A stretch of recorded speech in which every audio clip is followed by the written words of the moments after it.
Good evening sir. Good evening. Good evening sir. Good evening. Start करते हैं। Problem note करेंगे।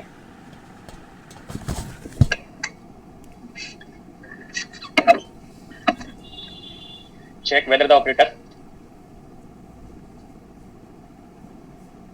A is defined as I x square plus 1 d by dx plus ix, where x is position operator and d by dx differentiation with respect to x is Hermitian operator or not.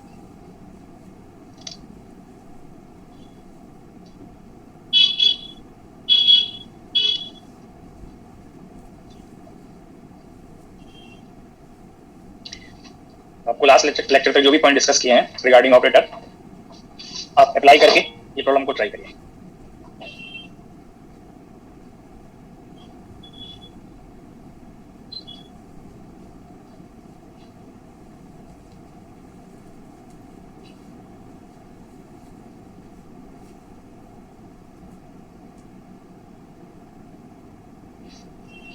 Sir not admission अभी discuss करेंगे तो confirm हो जाएगा, बाकी सभी एक बार try कर लेंगे।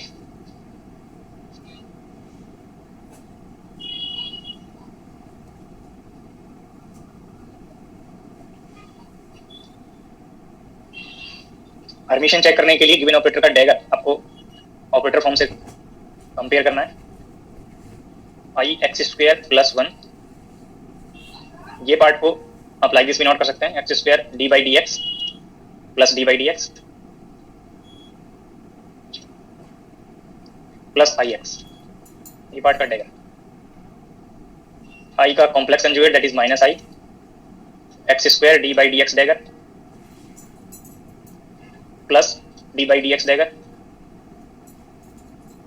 आई का complex conjugate that is minus i x dagger.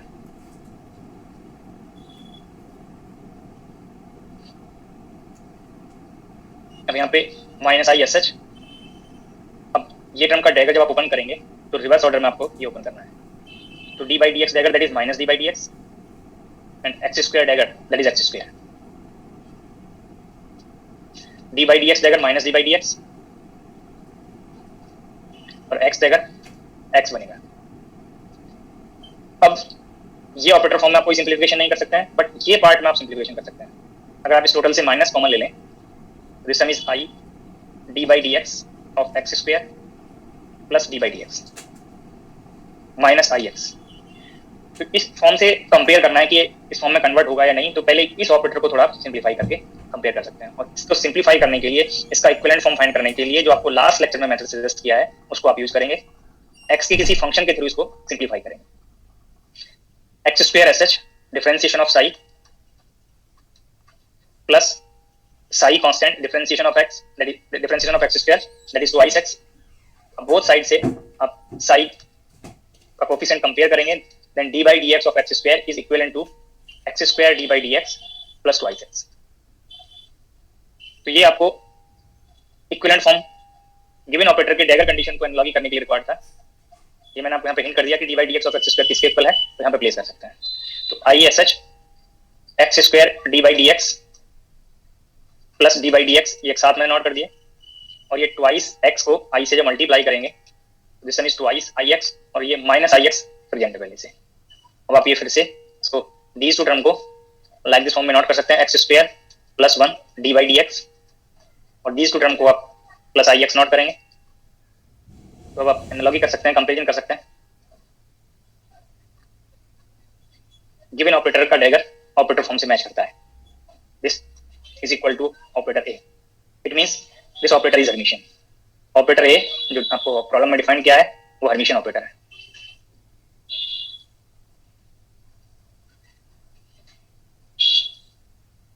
Last lecture में आपको इक्विवेलेंट फॉर्म फाइंड करना बताया है, तो अगर आपको कोई न्यू ऑपरेटर फॉर्म बनता है तो उसको पहले आप थोड़ा सिंप्लीफाई कर लें, तब आप कंपेयर करें कि इनिशियल फॉर्म से मैच करता है या नहीं करता है। अगर आप इसी स्टेप पे आप कंपेयर करेंगे तो कंपेरिजन करेक्ट नहीं होगा, क्योंकि ये आपको ये ऑपरेटर फॉर्म की रिक्वायरमेंट होगी कि ये किससे मैच करेगा, तब आप कंपेरिजन करेक्टली कर पाएंगे। और वो आपको मैंने यहाँ पे हिंट कर दिया कि हो सकता है कि मोस्टली स्टूडेंट इसको नॉट हर्मिशियन ऑपरेटर कह रहे हो, बट जैसे ही आप ये स्टेप यहाँ पे ऑपरेटर फॉर्म के लिए अप्लाई करेंगे इक्विवेलेंट फॉर्म के लिए, तो आपको ये गिवन ऑपरेटर फॉर्म में कन्वर्ट हो जाएगा, और कन्वर्ट होगा हर्मिशन की कंडीशन फुलफिल हो गया, then given operator is hermitian operator.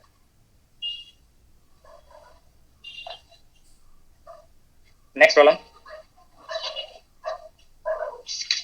Page number आपके जो प्रीवियस ईयर क्वेश्चन पेपर का असाइनमेंट है उसमें पेज नंबर 24,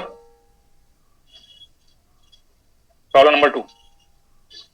स्टेटमेंट रीड करेंगे।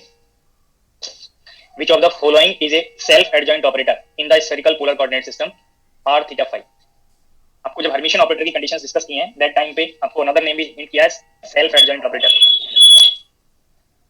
इट मींस इनडायरेक्टली आपको गिवन ऑपरेटर जो ऑप्शन में डिफाइंड है चेक करना है कि among the following operators form which is Hermitian. तो सेल्फ एडजॉइंट के लिए आपको फिर से डैगर वाली कंडीशन को कंपेयर करना है, बट जो ऑपरेटर फॉर्म दिया हुआ है ऑप्शन में वो फॉर्म अब तक आप लोगों ने नहीं यूज किया है, मैंने यहाँ पे डिस्कस नहीं किया, आप लोगों ने पढ़ा हो तो आप अप्लाई कर सकते हैं।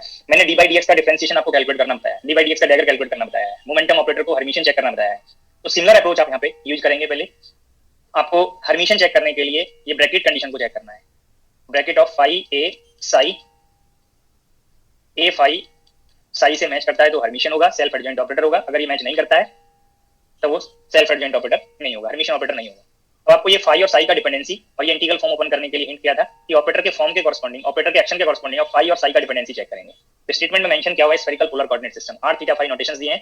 तो these phi and psi both functions are function of spherical polar coordinates r theta phi. तो यहाँ पे आप ये इंटीग्रल फॉर्म को कंपेयर करेंगे, ये पार्ट अगर ओपन करें इंटीग्रेशन फाई डैगर और phi is the function of r theta phi, operator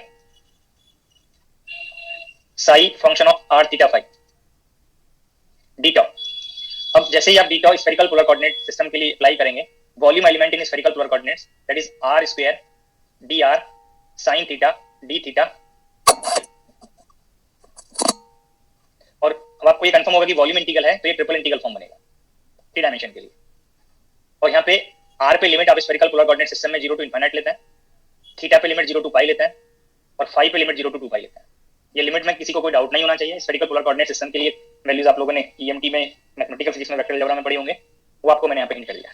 और जब आप ये चेक करें, जब से इंटीग्रेशन पार्ट एक्सपेक्टेशन में इंक्लूड हुए, ऑपरेटर पार्ट आपको हिंट किया है, तो ये स्टेप पे मैं आपको मोस्टली अलर्ट रहने के लिए बोला कि बुक में अगर आप ये चेक करेंगे तो हो सकता है कि लाइक दिस पार्ट दिया हो, बट यहाँ पे आपको मैंने जब भी एक्सपेक्टेशन में यूज हुआ ऑपरेटर नोटेशन या आगे कहीं इस पर्टिकुलर ब्रैकेट की डेफिनेशन के लिए यूज हुआ, तो दैट टाइम पे मैंने आपको इस टाइम ये अलर्ट रहने के लिए बोला है कि ऑपरेटर कहाँ तक ऑपरेट होना है, उसके लिए ये ब्रैकेट मैंने यूज कर लिया।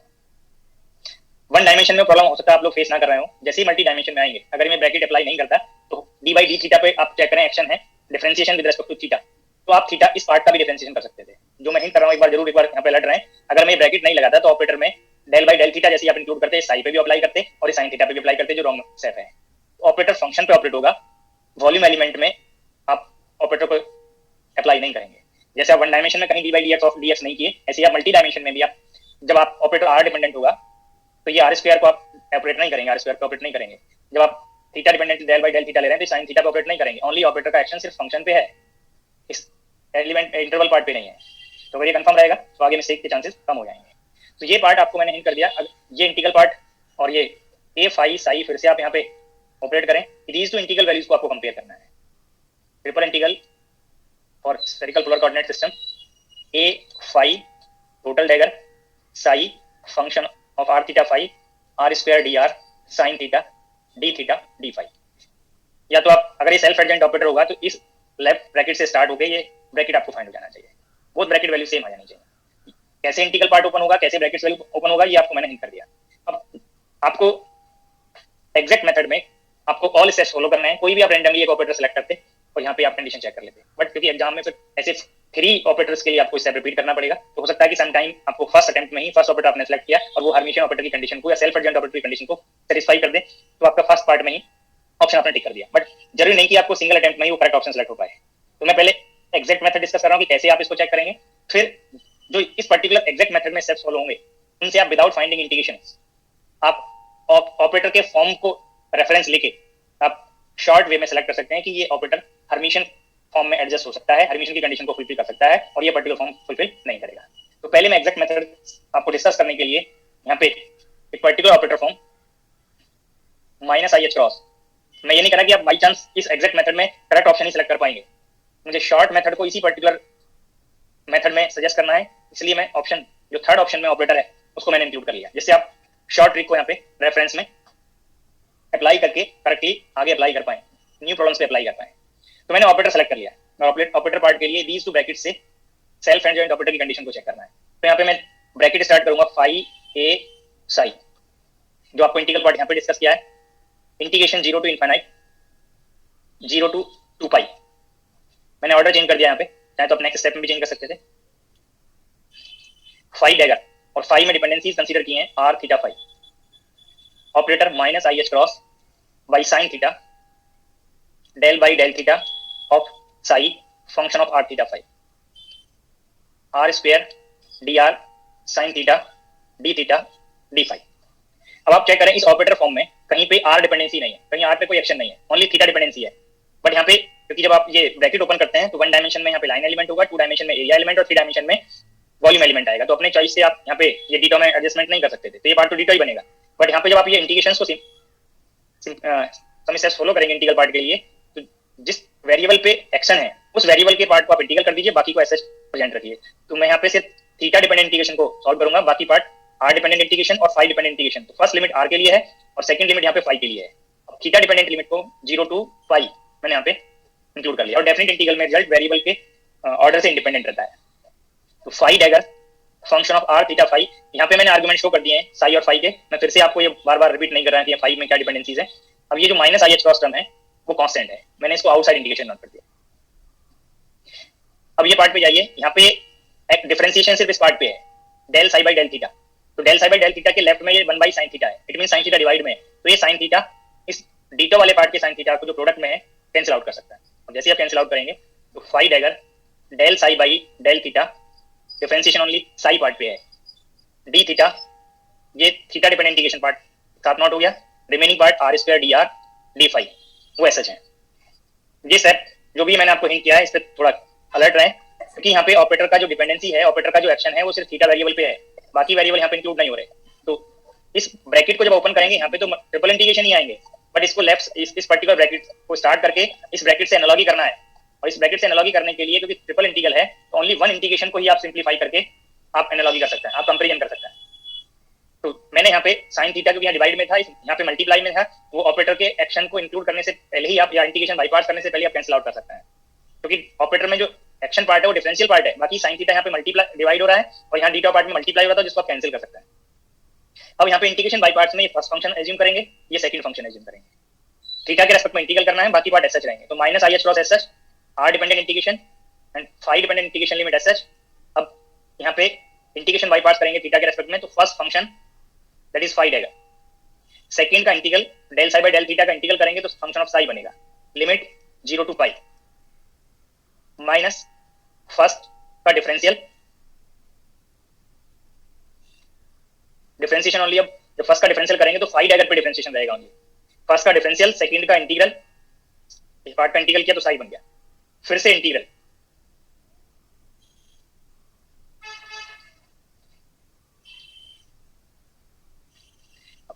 अब यहाँ पे मैंने थीटा डिपेंडेंट इंटीग्रेशन को सॉल्व कर लिया। अब आर डिपेंडेंट टर्म और फाई डिपेंडेंट टर्म ऐसा है। अब इंटीग्रेशन बाईपास करेंगे तो ये जो फर्स्ट टर्म है ये आपको जो फर्स्ट टर्म आपको इंटीग्रेशन बाईपास से नॉट कराया, 1 डायमेंशन में आपको ये हिंट किया था कि ये इंटीग्रेशन बाईपास से जो फर्स्ट टर्म आएगा, क्योंकि फाई और साई से आप इंफॉर्मेशन फाइंड कर रहे हैं तो ये फिजिकल एक्सेप्टेबल वेव फंक्शन बनेगा और बाउंड स्टेट के लिए रिप्रेजेंटेशन होने से ये एक्सट्रीम लिमिट में चाहे वो थीटा से चाहे फाई से चाहे आर से एक्सट्रीम लिमिट पे ये वेव फंक्शन इंडिविजुअली हुई और ये प्रोडक्ट 0 बन जाएगी। और जब 0 बनेगी तो जैसे ही आप फर्स्ट टर्म को एक्सक्लूड करेंगे, देखो एक बार फिर से मैं हिंट कर दूं, सबसे पहले आपने 1 डायमेंशन में मोस्टली प्रॉब्लम सॉल्व किया तो वहां पे सिंगल वेरिएबल था x, तो x की प्लस माइनस इनफिनिटी पे फाई और साई दोनों सेपरेटली 0 जाते हैं। मैं आपको ऐसा कोई यहाँ पे कंफर्मेशन नहीं बता रहा कि ये पाई थीटा की पाई वैल्यू पे और थीटा की 0 वैल्यू पे ही ये टर्म 0 बन जाएगा, बट जैसे ही आप यहाँ पे r और थीटा और फाई ऑल टर्म्स इंक्लूड कर लेंगे तो यहाँ पे इंटीग्रेशन पार्ट में अपर और लोअर लिमिट जब प्लेस करेंगे तो कहीं किसी भी वेरिएबल से, चाहे वो r से चाहे थीटा से चाहे फाई से, एक्सट्रीम लिमिट पे ये इंडिविजुअल वेव फंक्शन और ये प्रोडक्ट 0 बन जाएगा। और जैसे ही आप 0 करेंगे तो नेक्स्ट स्लाइड पे माइनस आई एच क्रॉस ये टर्म और माइनस इस टर्म, फर्स्ट टर्म 0 हो गया तो ये minus minus plus plus i h cross integration limit 0 to infinite 0 to 2 pi 0 to pi del by del theta of phi dagger psi r square d r d theta, या अभी चाहे तो यहाँ पे नेक्स्ट स्टेप में d theta right note कर लें, अभी ये टर्म डी थीटा के रेस्पेक्ट में integration r square d r d phi.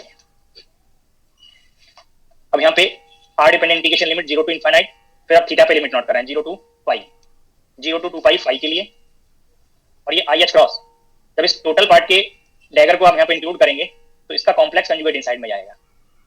चाहे तो एक पार्ट और भी यहाँ पे नोट करें, आई एच क्रॉस को भी मैंने टोटल के इनसाइड में नोट नहीं किया, आई एच क्रॉस ऐसे यहाँ पे इंटीग्रेशन इंटीग्रेंट के साथ इंक्लूड कर लिया, और बाकी पार्ट ऐसे है।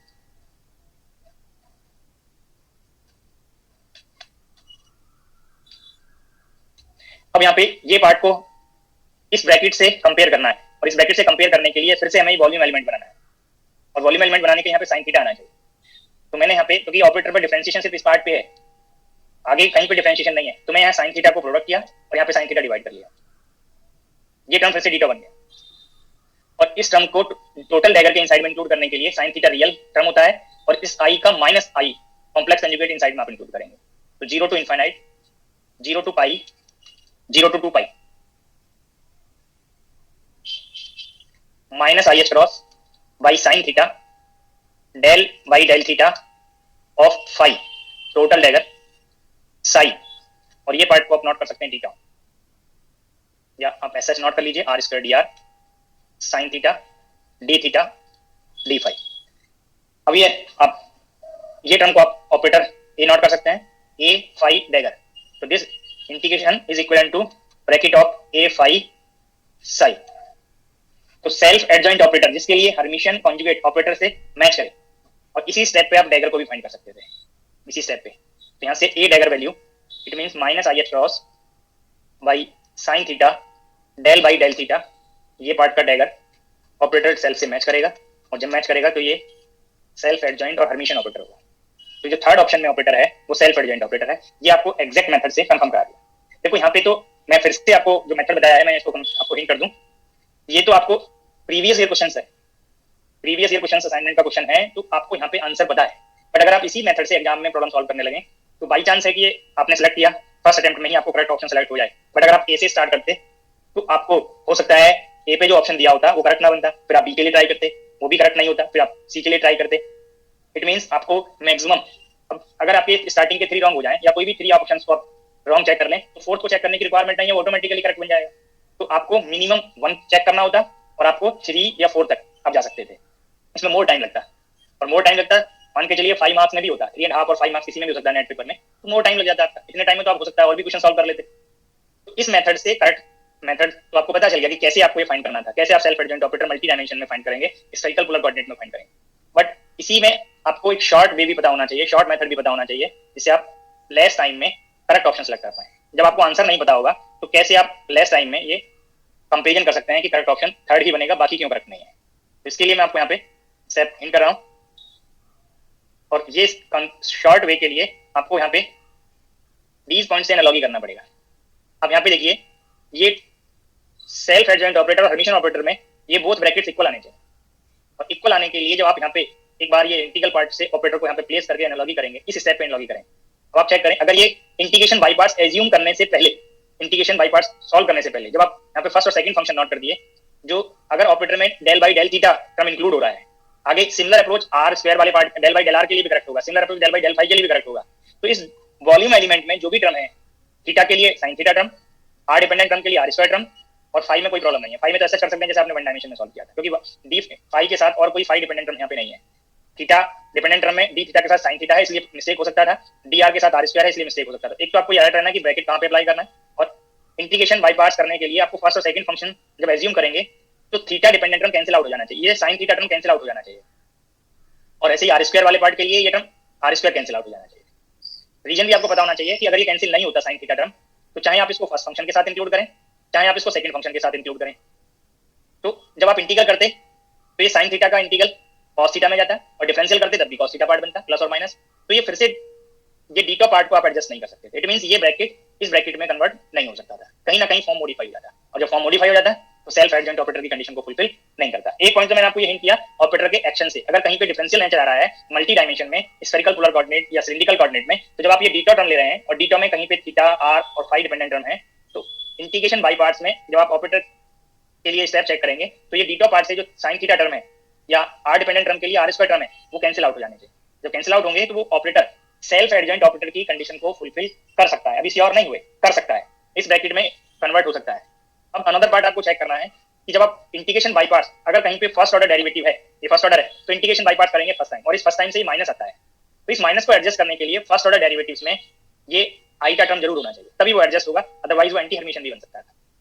ऐसे ही जब डबल डेरिवेटिव करेंगे तो ये 2 टाइम्स करना पड़ेगा आपको, तो एक माइनस फिर से इसमें आप सॉल्व करेंगे तो माइनस माइनस प्लस हो जाएगा, तो सेकंड ऑर्डर डेरिवेटिव में आइटा नहीं होना चाहिए। लास्ट लेक्चर में भी कुछ मैंने वन डायमेंशन के आपको हर्मिशन ऑपरेटर का फॉर्म सजेस्ट किया है, वन डायमेंशन पार्ट के कुछ प्रॉब्लम्स को सॉल्व किया है, चेक कर लीजिए, जिसमें डबल डेरिवेटिव था। अगर हर्मिशन चेक करना हो तो डबल डेरिवेटिव के साथ आइटा टर्म नहीं आया होगा, फर्स्ट ऑर्डर डेरिवेटिव तभी हर्मिशन में एडजस्ट हुआ होगा जब वहां पे आइटा टर्म आ रहा होगा। तो सिमिलर मीनिंग यहाँ पे मल्टी डायमेंशन के लिए भी है, फर्स्ट ऑर्डर डेरिवेटिव में आइटा टर्म और माइनस आइटा टर्म होना चाहिए, सेकंड ऑर्डर डेरिवेटिव में रियल टर्म होना चाहिए, फिर से और डेरिवेटिव जितने भी बनेंगे first order, third order, fifth order, वहां पे आई और माइनस आई अगर इंक्लूड होगा तो ऑपरेटर हर्मिशन ऑपरेटर में एडजस्ट हो सकता है। तो दीज पॉइंट्स को आप एनालॉजी करेंगे, लेस टाइम में आप सेलेक्ट कर सकते हैं कि क्या फॉर्म हर्मिशन ऑपरेटर फॉर्म बन सकता है। तो मैंने अभी जो पॉइंट्स बताए हैं, अब ऑप्शन पे जाएं। फर्स्ट ऑप्शन में आपको ऑपरेटर फॉर्म दिया हुआ है minus i h cross by sine square theta del by del theta. देखो यहाँ पे फर्स्ट ऑर्डर टर्म है, अब डीटा पार्ट में साइन थीटा टर्म आएगा तो 1 पावर एडजस्ट हो गया, अब यहाँ पे बचा साइन थीटा। अब चाहे ये फर्स्ट फंक्शन में इंक्लूड करें कॉसेक थीटा बनेगा, चाहे सेकंड फंक्शन में इंक्लूड करें तो कॉसेक थीटा का डिफरेंशिएशन और इंटीग्रेशन, फिर से आप किसी भी वे में डीटा फॉर्म को एडजस्ट नहीं कर सकते हैं, और जब एडजस्ट नहीं कर सकते तो ये फॉर्म हर्मिशन ऑपरेटर की कंडीशन को फॉलो नहीं करेगा। सेकंड ऑपरेटर पाइए minus i h cross del by del theta, जब डीटा पार्ट से साइन थीटा लेंगे ये एडजस्ट नहीं हुआ, अब इस साइन थीटा को इंटीग्रेशन बाई पार्ट्स में इंक्लूड करने के लिए चाहे आप इसको सेकंड फंक्शन के साथ एडजस्ट करिए चाहे फर्स्ट फंक्शन के साथ एडजस्ट करिए, इस साइन थीटा का आपको डिफरेंशिएशन इंटीग्रेशन करना पड़ेगा, और जब इंटीग्रेशन और डिफरेंशिएशन करेंगे तो एक और थीटा में कन्वर्ट हो गया, जिसको फिर से साइन थीटा में एडजस्ट नहीं कर सकते। इट मींस आप फिर से डीटा पार्ट को करेक्टली नहीं बना सकते हैं, जब नहीं बनेगा तो ये ऑपरेटर हर्मिशन ऑपरेटर की कंडीशन को फुलफिल नहीं करेगा।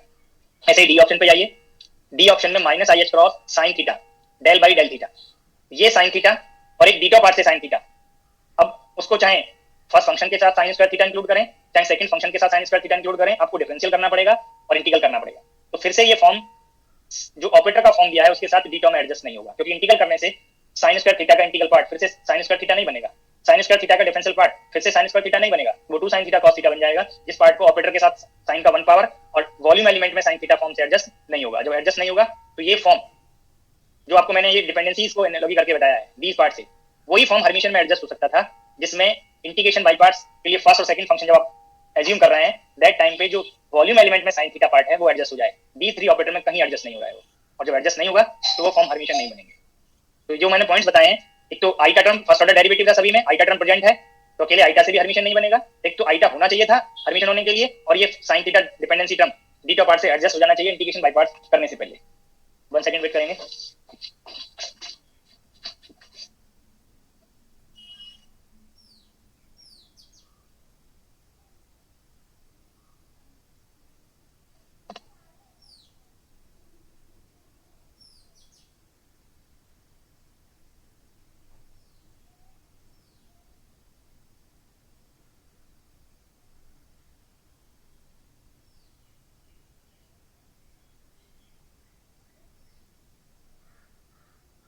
जो पॉइंट्स मैंने डिस्कस किए वो सभी को क्लियर हो गए?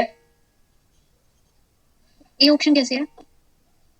ए ऑप्शन हर्मिशन थोड़ी बताया मैंने, सी ऑप्शन करेक्ट बताया, बाकी ए बी और डी हर्मिशन नहीं है ये बोला है मैंने। तो आप नॉट हर्मिशन को पूछ रहे हैं ए में या हर्मिशन के लिए पूछ रहे हैं? ए में साइन स्क्वायर आएगा सर। ये साइन स्क्वायर टर्म, सॉरी ये साइन स्क्वायर टर्म। हाँ जी, जो पॉइंट्स मैंने बताया क्लियर हो गए? सर जो बी ऑप्शन है डी बाई डी थीटा। हाँ जी, ये डेल अपॉन डेल फाई नहीं है, कभी आप इसको एंगुलर मोमेंटम से रिलेट करने लगे, ये डेल बाई डेल थीटा है। यस सर, और sir del by del theta. Sir तो इसमें जो हम वॉल्यूम एलिमेंट का साइन थीटा वो इंक्लूड करेंगे जब करेंगे इसको सॉल्व करेंगे। हाँ, जो भी फॉर्म आपको चेक करना हो इस स्टेप पे यहाँ पे ऑपरेटर फॉर्म रख दें। मैंने ये पार्ट को साइन, अब आप उस पार्ट में जाइए, ये ऑपरेटर फॉर्म, तो ये जो यहाँ पे साइन थीटा है क्या ये एडजस्ट हो पा रहा है? जब एडजस्ट नहीं हो पा रहा तो इस साइन थीटा को या तो आपकी चॉइस है आपको यहाँ पे इंक्लूड करना पड़ेगा या आपको यहाँ पे इंक्लूड करना पड़ेगा। जब यहाँ पे इंक्लूड करेंगे तो यहाँ पे डिफरेंशियल करना पड़ेगा, और यहाँ पे इंक्लूड करेंगे तो इंटीग्रल करना पड़ेगा, और दोनों केस में साइन थीटा का आप इंटीग्रल करो या डिफरेंशियल करो ये फिर किसमें कन्वर्ट हो जाएगा? cos थीटा में। क्या फिर से आप उसको डीटा बना सकते हैं? नो सर, नहीं बना सकते, और जब नहीं बना सकते तो हर्मिशियन में एडजस्ट नहीं होगा। Okay, thank you sir. ये मतलब आर और थीटा फाई में दिया होता और कोई कोऑर्डिनेट सिस्टम में दिया होता तो बीटा उस हिसाब से ओपन करते। आपको सिलिंड्रिकल कोऑर्डिनेट सिस्टम में बीटा पता होता है नहीं? yes. तो उसी पार्ट से आप लिमिट कंसीडर करते, उसी पार्ट से आप एनालॉजी करते कि वो एडजस्ट हो पाएगा कि नहीं। वहां पे जब आप चेक करते होंगे तो एस डी फाई और डी जेड ये फॉर्म आते हैं सिलिंड्रिकल कोऑर्डिनेट में। तो तब आप चेक करेंगे अगर कहीं डेल बाई डेल ऐसा तो ये एस कैंसिल आउट हो जाना चाहिए, और फाई के साथ कोई फाई डिपेंडेंट टर्म नहीं होना चाहिए, जेड डिपेंडेंट टर्म जेड के लिए नहीं होना चाहिए, तभी वो हर्मिशियन में एडजस्ट हो सकता है first order derivative. Sir second order derivative के साथ आइटा नहीं आना चाहिए? नहीं आएगा, वो मैंने अभी यहाँ पे एनालॉजी हिंट किया और आपको वन डायमेंशन से भी हिंट किया। चेक करिए, ये d2/dx² को मैंने हर्मिशियन बताया था। Yes sir. अगर यहाँ पे आइटा या माइनस आइटा इंक्लूड कर दें तो ये टर्म से तो साइन एडजस्ट हो गया था, बट इस आई का कॉम्प्लेक्स कंजुगेट जब आप करेंगे तो माइनस आई आएगा या नहीं आएगा? Yes sir. तो ये आप वन डायमेंशन और मल्टी डायमेंशन सब में आप ये रेफरेंस ले सकते हैं। अगर फर्स्ट ऑर्डर डेरिवेटिव है तो वहाँ पे आई और माइनस आई कोई भी इमेजिनरी टर्म इंक्लूड होगा तब वो साइन एडजस्ट करा देगा फर्स्ट ऑर्डर डेरिवेटिव में। जो इंटीग्रेशन बाई पार्ट से माइनस आता है ना, ये टर्म फर्स्ट फंक्शन सेकंड का इंटीग्रल माइनस, इस माइनस को एडजस्ट करने के लिए हर्मिशियन एडजस्ट की कंडीशन को सेटिस्फाई करने के लिए अगर आई या माइनस आई टर्म होगा तो साइन को एडजस्ट कर देगा, बट अगर रियल टर्म होगा तो एडजस्ट नहीं करेगा। फिर से चेक करिए, एक टर्म मैंने आपको बताया था आई h cross d by d x, इसने साइन एडजस्ट कर दिया था, but D by d x में साइन एडजस्ट नहीं हुआ तो ये एंटी हर्मिशियन हुआ, ये हर्मिशियन था। ठीक है, ऐसे जब डबल डेरिवेटिव होगा तो डबल डेरिवेटिव में आपको इंटीग्रेशन बाई पार्ट्स 2 टाइम्स करना पड़ेगा। तो जब 2 टाइम्स करेंगे तो इस माइनस से जो फिर से इंटीग्रेशन बाई पार्ट्स 1 टाइम करेंगे वो माइनस खुद से प्लस हो गया, और जब प्लस हो गया तो आप अगर फिर से वहां पे इमेजिनरी टर्म इंक्लूड कर लें तो माइनस साइन चेंज कर देगा या नहीं कर देगा? तो इसलिए डबल डेरिवेटिव या इवन पावर टर्म्स के लिए डेरिवेटिव का अगर इवन ऑर्डर ले रहे हैं, second order, fourth order, six order, तो वहां पे रियल टर्म अगर होंगे तो वो हर्मिशियन में एडजस्ट हो सकता है। मैं ये नहीं कहा कि श्योरली होगा, 2 फॉर्म आपको चेक करना बताया है, एक आइटा टर्म और एक डिपेंडेंसी, किस पावर किस ऑर्डर के लिए होगा और किसके लिए नहीं होगा। और डेरिवेटिव्स के लिए आई और माइनस आई वहां पे अगर इंक्लूड है तो वो एडजस्ट हो सकता है, मैं श्योर नहीं कर रहा हूं कि होगा ही, एडजस्ट हो सकता है। फिर आप डिपेंडेंसीज पे जाएंगे जो भी आपको मैंने कंफर्म किया है। अगर इवन डेरिवेटिव्स हैं, second order, fourth order, sixth order, these के लिए रियल टर्म्स होनी चाहिए, कोई इमेजिनरी टर्म नहीं आना चाहिए। अगर इमेजिनरी टर्म इनके साथ होता है तो हर्मिशियन में एडजस्ट नहीं होगा, एंटी हर्मिशियन में हो सकता है। ये पॉइंट्स क्लियर हो गए? हाँ जी सर। सर ये पूछना था सर, जैसे यहाँ dependency del by del theta में थी या डेल बाई डेल एक्स, हम लोग सिंगल वेरिएबल डिपेंडेंसी चेक कर रहे हैं, क्या हम लोग को डबल वेरिएबल डिपेंडेंसी पे भी हर्मिशियन ऑपरेटर आ सकता है क्वेश्चन? एक साथ वहां पे आर और थीटा 2 पार्ट आए। जी जी सर। हाँ पॉसिबल हो सकता है, बट आप हो सकता है कि यहाँ पे जो मैंने मेथड बताया कंपैरिजन का वो एडजस्ट ना कर पाए। ओके सर, फिर से पूरा प्रोसेस करना होगा हम लोगों को। हाँ, शॉर्ट ट्रिक जो है वो सिंगल के लिए मैंने हिंट कर दिया है। Okay sir, thank you sir. Sir हाँ जी, सर जैसे थीटा डिपेंडेंट पार्ट आता है ना ऑपरेटर में, तो उसके लिए साइन थीटा ही होना जरूरी है कि कुछ भी हो सकता है? मैंने ऐसा नहीं कहा कि साइन थीटा ही हो, मैंने जैसे ये कहा कि इस डीटा पार्ट से ये एडजस्ट हो जाना चाहिए। और कब एडजस्ट हो रहा है? जब ये साइन थीटा टर्म। जब साइन थीटा, अगर cos थीटा होता तो ये तो डिवाइड होकर tan थीटा बन जाता। क्या tan थीटा का इंटीग्रेशन और डिफरेंशिएशन फिर से tan थीटा तो नहीं होता? नहीं। ठीक है ना, तो इसलिए जब ऐसा पार्ट आएगा तो एडजस्ट नहीं होगा। Okay sir. सर अगर नेगेटिव साइन नहीं होता आयोटा के साथ तब वो हर्मिशियन थोड़ी बनेगा? मैंने ऐसा कहाँ सजेस्ट किया कि आई प्लस ही होना चाहिए? मैंने शायद 3-4 टाइम्स ये बोल दिया, प्लस आई और माइनस आई दोनों के साथ होता है। आप लोग जो मैं सजेस्ट करता हूँ उसको क्लियर नहीं करते। This operator is also hermitian, this is not momentum operator because this is plus i h cross, but this operator is hermitian. Sine adjust होने के लिए इसका प्लस और माइनस जरूरी थोड़ी है। साइन एडजस्ट होने के लिए फर्स्ट ऑर्डर डेरिवेटिव में आई का टर्म होना चाहिए, इसका कॉम्प्लेक्स कंजुगेट माइनस आई बनेगा तो साइन एडजस्ट कर देगा, माइनस आई का कॉम्प्लेक्स कंजुगेट प्लस आई बनेगा तो साइन एडजस्ट कर देगा। क्लियर हुआ? Yes sir.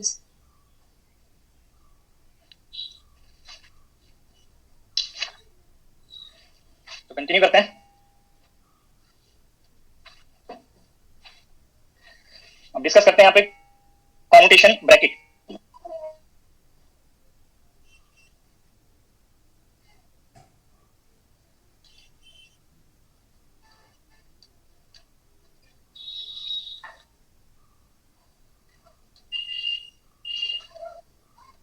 और कॉम्यूटेटर वर्ड यूज करते थे आप। कॉम्यूटेशन ब्रैकेट और कॉम्यूटेटर वर्ड यूज कर सकते हैं। तो 2 ऑपरेटर्स के लिए आप कॉम्यूटेशन ब्रैकेट, वहां पे 2 और मोर देन 2 ऑपरेटर्स हो सकते हैं। सिंगल ऑपरेटर के लिए कॉम्यूटेशन ब्रैकेट का कोई मीनिंग नहीं है, क्योंकि कॉम्यूटेशन में आप प्रोडक्ट का ऑर्डर पार्ट को इंक्लूड करते हैं, तो वहां पे एटलीस्ट 2 ऑपरेटर का कांसेप्ट होना चाहिए। मैं इसको डिफाइन करने से पहले थोड़ा सजेस्ट कर दूं, लास्ट लेक्चर में भी किसी ने ये हिंट किया होगा। सबसे पहले ये ब्रैकेट वर्ड आप चाहे ना यूज किए हो, जब क्वांटम मैकेनिक्स फर्स्ट टाइम पढ़े होंगे, कॉम्यूटेशन ब्रैकेट फर्स्ट टाइम पढ़े होंगे क्वांटम मैकेनिक्स में, ये कॉम्यूटेटर कॉम्यूटेटिविटी और एंटी कॉम्यूटेटिविटी कंडीशंस आप पढ़ते आ रहे हैं, अलजेब्रा में पढ़ते आ रहे हैं, मैथमेटिक्स में, मैट्रिसेस में भी आपने कंडीशन पढ़ा होगा कि कॉम्यूट करेंगे या नहीं करेंगे। तो ये पार्ट आप इस फॉर्म में पढ़ते थे वहां पे। ए बी अगर कॉम्यूटेशन प्रॉपर्टी सेटिस्फाई होती है, कॉम्यूटेटिविटी कंडीशन फुलफिल हो रही है, तो उसको आप इस फॉर्म में पढ़ रहे होंगे अलजेब्रा में, मैथमेटिक्स में, ए बी इक्वल्स बी। अगर एंटी कॉम्यूटेटिविटी कंडीशन है जिसको आप पढ़ रहे थे A B is equal to minus B A, तो इन्हीं फॉर्म से थोड़ा एडजस्ट करेंगे तो ये पार्ट बनेगा a b minus B a is equal to 0, और ये पार्ट बनेगा a b plus b a, जो क्वांटम मैकेनिक्स में आप ब्रैकेट से रिप्रेजेंट करते हैं। तो यहाँ पे ये कंडीशन पहले भी पढ़े हैं आप लोग, ठीक है, बट यहाँ पे ब्रैकेट से रिप्रेजेंट करें इसलिए कॉम्यूटेशन ब्रैकेट का कंसेप्ट आता है। द कॉम्यूटेशन ब्रैकेट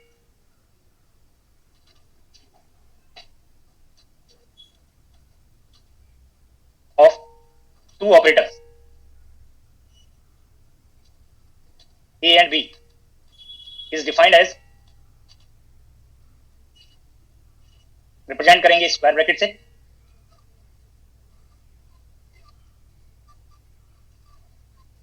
यही पार्ट को आपको जो लेफ्ट साइड में नोटेशन है वो कॉम्यूटेटर ब्रैकेट की डेफिनेशन बनेगा। A b minus B a, two operator के प्रोडक्ट का ऑर्डर चेंज करके अगर आप डिफरेंस कर दें तो कॉम्यूटेशन ब्रैकेट बनेगा। अब अगर ऑपरेटर कॉम्यूट करते हैं तो ये ब्रैकेट 0 बनेगा, कॉम्यूट नहीं करते तो ये नॉन 0 बनेगा। अभी जस्ट आपको ये नहीं बताया कि ऑपरेटर्स कॉम्यूट कराएं, जस्ट आपको ये बताया कि वो कॉम्यूटेटर ब्रैकेट का डेफिनेशन क्या है। सिमिलरली आप एंटी कॉम्यूटेशन ब्रैकेट डिफाइन करेंगे, तो एंटी कॉम्यूटेशन के लिए आपको ये डेफिनेशन पे जाना है, ऑपरेटर के प्रोडक्ट में ऑर्डर चेंज करें और ऐड कर दें। तो anti commutation bracket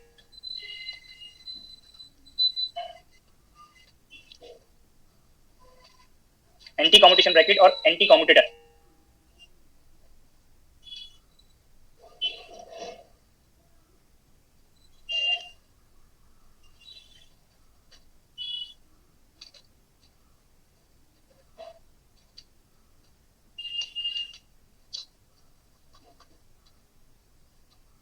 is defined as, और एंटी कॉम्यूटेशन के लिए एडिशन लेंगे प्रोडक्ट के ऑर्डर को चेंज करके, और इसको भी एक ब्रैकेट से रिप्रेजेंट करेंगे, करली ब्रैकेट से। और ये ब्रैकेट नोटेशन अगर आप रिकॉल करें तो आप क्लासिकल मैकेनिक्स में भी ये नोटेशन पढ़ते हैं, बट मैं आपको हिंट कर रहा हूं, अलर्ट रहेंगे। दैट टाइम पे आप लोगों ने ये नोटेशन पॉइजन ब्रैकेट के लिए यूज किया होगा, but in this case this is not poison bracket, this is anti commutator bracket. जब तक स्पेशली मेंशन ना करे, ठीक है, अगर क्वांटम मैकेनिक्स के प्रॉब्लम में ये नोटेशन का हिंट किया होगा कि एंटी कॉम्यूटेशन ब्रैकेट है, तो पॉइजन ब्रैकेट के डेफिनेशन से आपको यहाँ पे मिस्टेक इंक्लूड नहीं करना है। मेंशन करेगा प्रॉब्लम में कि ये पॉइजन ब्रैकेट है या एंटी कॉम्यूटेशन ब्रैकेट है। तो दीज टू ब्रैकेट्स का कांसेप्ट आपको यहाँ पे क्वांटम मैकेनिक्स में इंक्लूड हुआ है, क्योंकि जनरली ऑपरेटर्स कॉम्यूट नहीं करते हैं। सम अगर आप टू ऑपरेटर का कांसेप्ट लें तो पेयर जो बनेगा कंप्यूटर ऑपरेटर्स का, सम ऑपरेटर्स वहां पे कॉम्यूट करेंगे, सम कॉम्यूट नहीं करेंगे। तो जनरली कॉम्यूट नहीं करते, ऑलवेज कॉम्यूट नहीं करते हैं, इसलिए आपको दीज टू ब्रैकेट्स की रिक्वायरमेंट होगी, कॉम्यूटेटर ब्रैकेट और एंटी कॉम्यूटेटर ब्रैकेट। अब कॉम्यूटेशन ब्रैकेट से आपको ये आइडिया मिलेगा कि ऑपरेटर कॉम्यूट करते हैं या नहीं करते हैं। तो नेक्स्ट में आपको इसका फिजिकल सिग्निफिकेंस थोड़ा लास्ट लेक्चर में आप रिकॉल करें, मैंने आप लोगों को डीजनरेसी का हिंट लेने के लिए बोला था कि डीजनरेसी का थोड़ा आइडिया लेके आएंगे। सभी लोग आइडिया लेके आए हैं, सभी लोग पढ़ के आए हैं थोड़ा? Yes sir. सभी को डीजनरेसी का मीनिंग क्लियर है? Yes sir. Yes sir.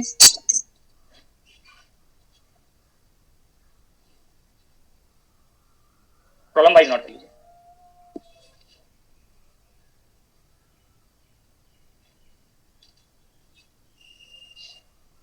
Among the following wave functions or functions,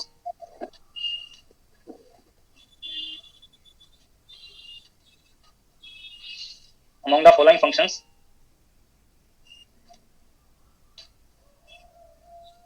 which is oblique are eigen functions of kinetic energy operator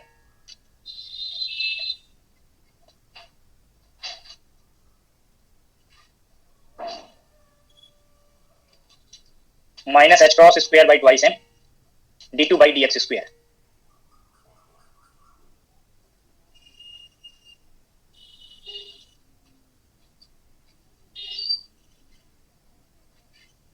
इसी में आप नोट और करेंगे। And what is the fold of degeneracy और what is the corresponding degeneracy, fold of degeneracy.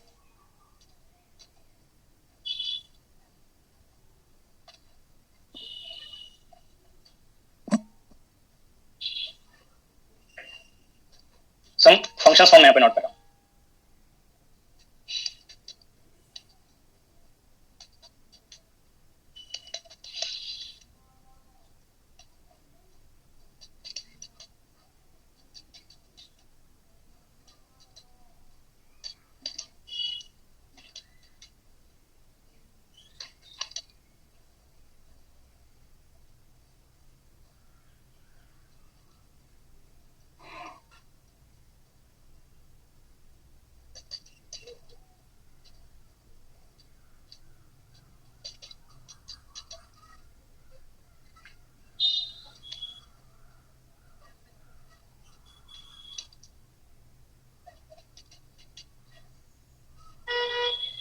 मैंने 6 functions note कर दिए, इसके अलावा भी नोट कर सकते हैं।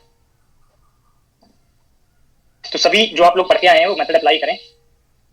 काइनेटिक एनर्जी ऑपरेटर रेफरेंस के लिए दिया हुआ है, वो चेक करें। दीज फंक्शंस में से हो सकता है ऑल आइगन फंक्शंस हो काइनेटिक एनर्जी ऑपरेटर के, सम फंक्शंस आइगन फंक्शंस हो, और उनमें से जब आइगन फंक्शन होंगे उनकी काइनेटिक एनर्जी ऑपरेटर की आइगन वैल्यू क्या होगी, और आइगन वैल्यू और आइगन फंक्शन के कांसेप्ट से डीजेनरेसी क्या होगी, ये आपको यहाँ पे फाइंड करना है।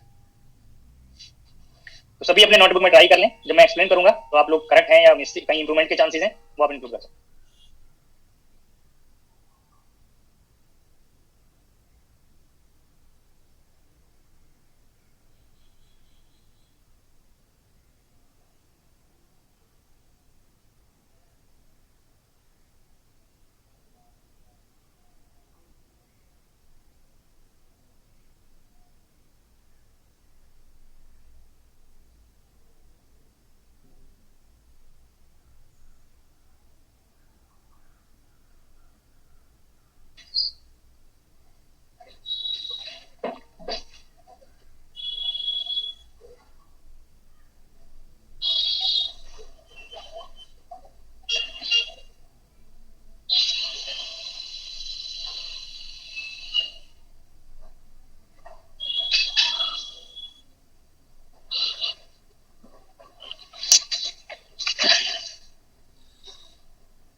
चेक हो गए?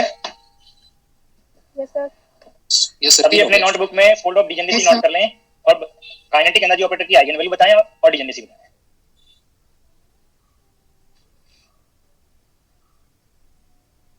सभी जो आपके फर्स्ट से लेके 6 नंबर तक जो फंक्शन फॉर्म नोट कराए हैं वो काइनेटिक एनर्जी ऑपरेटर के आइगन फंक्शंस हैं। Yes sir. यस सर हैं सभी। सभी आइगन फंक्शन। अब अपने नोटबुक में आइगन वैल्यू भी आपने नोट किया होगा। आइगन वैल्यू की कॉरस्पॉन्डिंग डीजेनरेसी बताइए कि फोल्ड ऑफ डीजेनरेसी क्या है। तो सभी में 1 आ रहा है, मतलब एक 4 है सर। अच्छा, आंसर्स बताते जाइए। किसी ने बताया 4, बोलिए 4। 2 2 और बताइए 2 2 और बोलिए 2 सर। इसके अलावा 2 और 4 के अलावा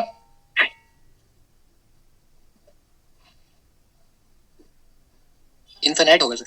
इनफिनाइट। अच्छा, और बताइए आएगी कितना भी किसी ने बताया, समझ नहीं पाया क्या बताया। सर 2 2 तो आंसर है ही। कहीं 4 के अलावा कोई और आंसर हो वो बताइए।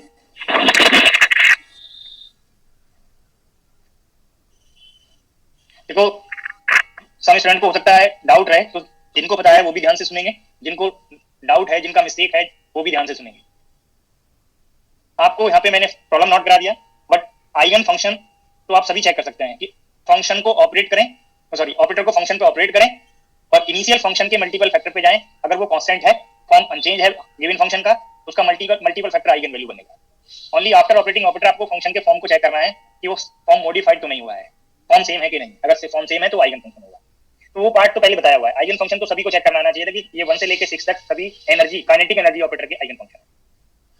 डीजेनरेसी में सम स्टूडेंट को डाउट हो सकता है, सम स्टूडेंट मिस्टेक कर सकता है। इफ ये यहाँ पे जो पॉइंट में नोट यहाँ पे स्टेटमेंट डिस्कस कर रहा हूँ, इसको एक बार अच्छे से ध्यान से सुनेंगे, ध्यान से नोट करेंगे। If there is only one linearly independent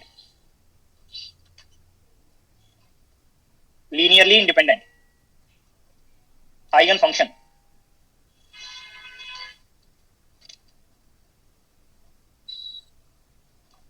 corresponding to a eigenvalue of an operator। Eigenvalue eigenfunction check करने के लिए आपको ऑपरेटर का फॉर्म कंफर्म होना चाहिए किस ऑपरेटर के लिए चेक कर रहा है, और डीजेनरेसी में आपको आइगन वैल्यू का भी आइडिया होना चाहिए कि किस आइगन वैल्यू के लिए आप चेक कर रहे हैं। तो if there is only one linearly independent eigenfunction corresponding to an eigenvalue of an operator, then eigen value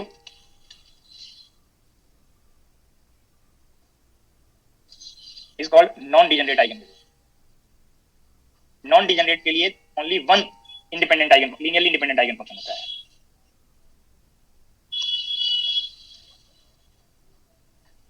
तो जब नॉन डिजेनरेट आइगन वैल्यू होगी तो फोल्ड ऑफ डिजेनेसी 1 आएगा। अब इसी को डिजेनेसी के लिए नोट करेंगे, if there are more than one linearly independent,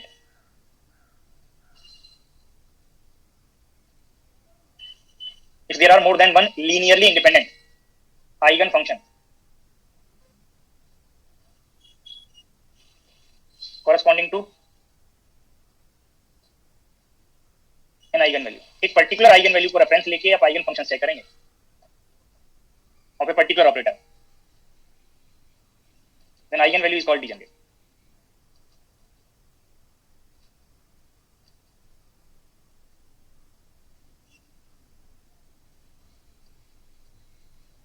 Then eigenvalue is called degenerate eigenvalue, and the number of linearly independent eigen functions is called fold of degeneracy.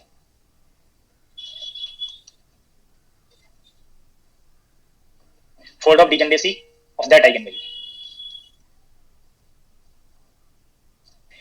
तो फोल्ड ऑफ डिजेनरेसी के लिए आपको ये just check करना होता है कि that particular eigenvalue के लिए कितना number of linearly independent eigen function, जितना नंबर होगा उतना ही फोल्ड ऑफ डिजेनरेसी बनेगा। तो fold of degeneracy non degenerate case में यहाँ पे वन लीनियरली इंडिपेंडेंट था, तो नॉन डिजेनरेट के लिए वन बनेगा, और डिजेनरेट केस के लिए मोर देन वन बनेगा। तो ये स्टेटमेंट आप रेफरेंस के लिए यहाँ पे जो मैंने नोट कराए हैं इनको एक बार रीड कर लीजिए, मैं आगे कंटिन्यू कर रहा हूँ। अगर फर्स्ट फंक्शन पे जाएं, इसी प्रॉब्लम के सॉल्यूशन पार्ट पे जा रहे हैं, तो फर्स्ट पार्ट में आपको काइनेटिक एनर्जी ऑपरेटर ऑपरेट करना है साई 1 पे, minus h cross square by twice m constant factor है d2 by dx square of a exponential phi kx। अब यहाँ पे a कांस्टेंट है, और जब आप एक्सपोनेंशियल टर्म का डबल डेरिवेटिव लेंगे, जो एक्सपोनेंट में टर्म है i के, जितना ऑर्डर डेरिवेटिव है यहाँ पे उतना ही पार्ट यहाँ पे पावर में बन जाएगा, एक्सपोनेंशियल फैक्टर सेम रहेगा। अब इस i के का सिंपल स्क्वायर है, यहाँ पे i स्क्वायर माइनस 1 कंट्रीब्यूट करेगा, तो h cross square k square by twice है, दिस टर्म इज कांस्टेंट, और ये a exponential i kx same form of function है। तो काइनेटिक एनर्जी ऑपरेटर साई 1 पे ऑपरेट किया, आफ्टर ऑपरेटिंग ऑपरेटर साई 1 है same form, and coefficient of this Sai 1 is called eigen value, और ये चेक कर लीजिए ये कांस्टेंट वैल्यू है, ये आपको आइगन वैल्यू का डेफिनेशन पहले बताया हुआ है। तो Sai 1 is an eigen function, Sai 1 is an eigen function of kinetic energy operator,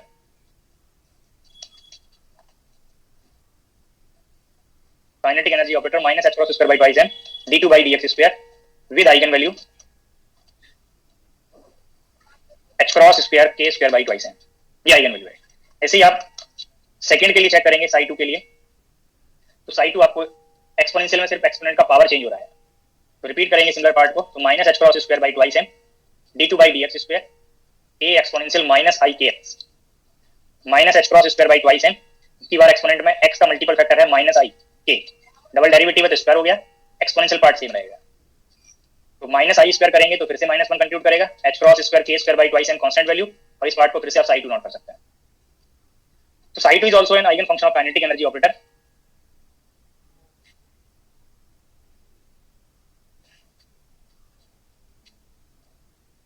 वैसे ही आप 6 स्टेट फंक्शन के लिए सिमिलर स्टेटमेंट नोट कर सकते हैं। सभी को आपको ये कंफर्म हो गया होगा कि फॉर्म सेम है और आइगन वैल्यू क्या पार्ट बनेगा वहां पे। अगर थर्ड फंक्शन पे जाएं तो थर्ड में सिर्फ ये 4 एक्स्ट्रा मल्टीप्लाई हो रहा है, तो t psi 3 is equal to h cross square k square by twice m psi 3। तो फिर से साई 3 भी आइगन फंक्शन है सेम आइगन वैल्यू के लिए। ये स्टेटमेंट जस्ट रिपीट करते चले जाएंगे जो आपको यहाँ पे फर्स्ट के लिए मैंने नोट कर दिया।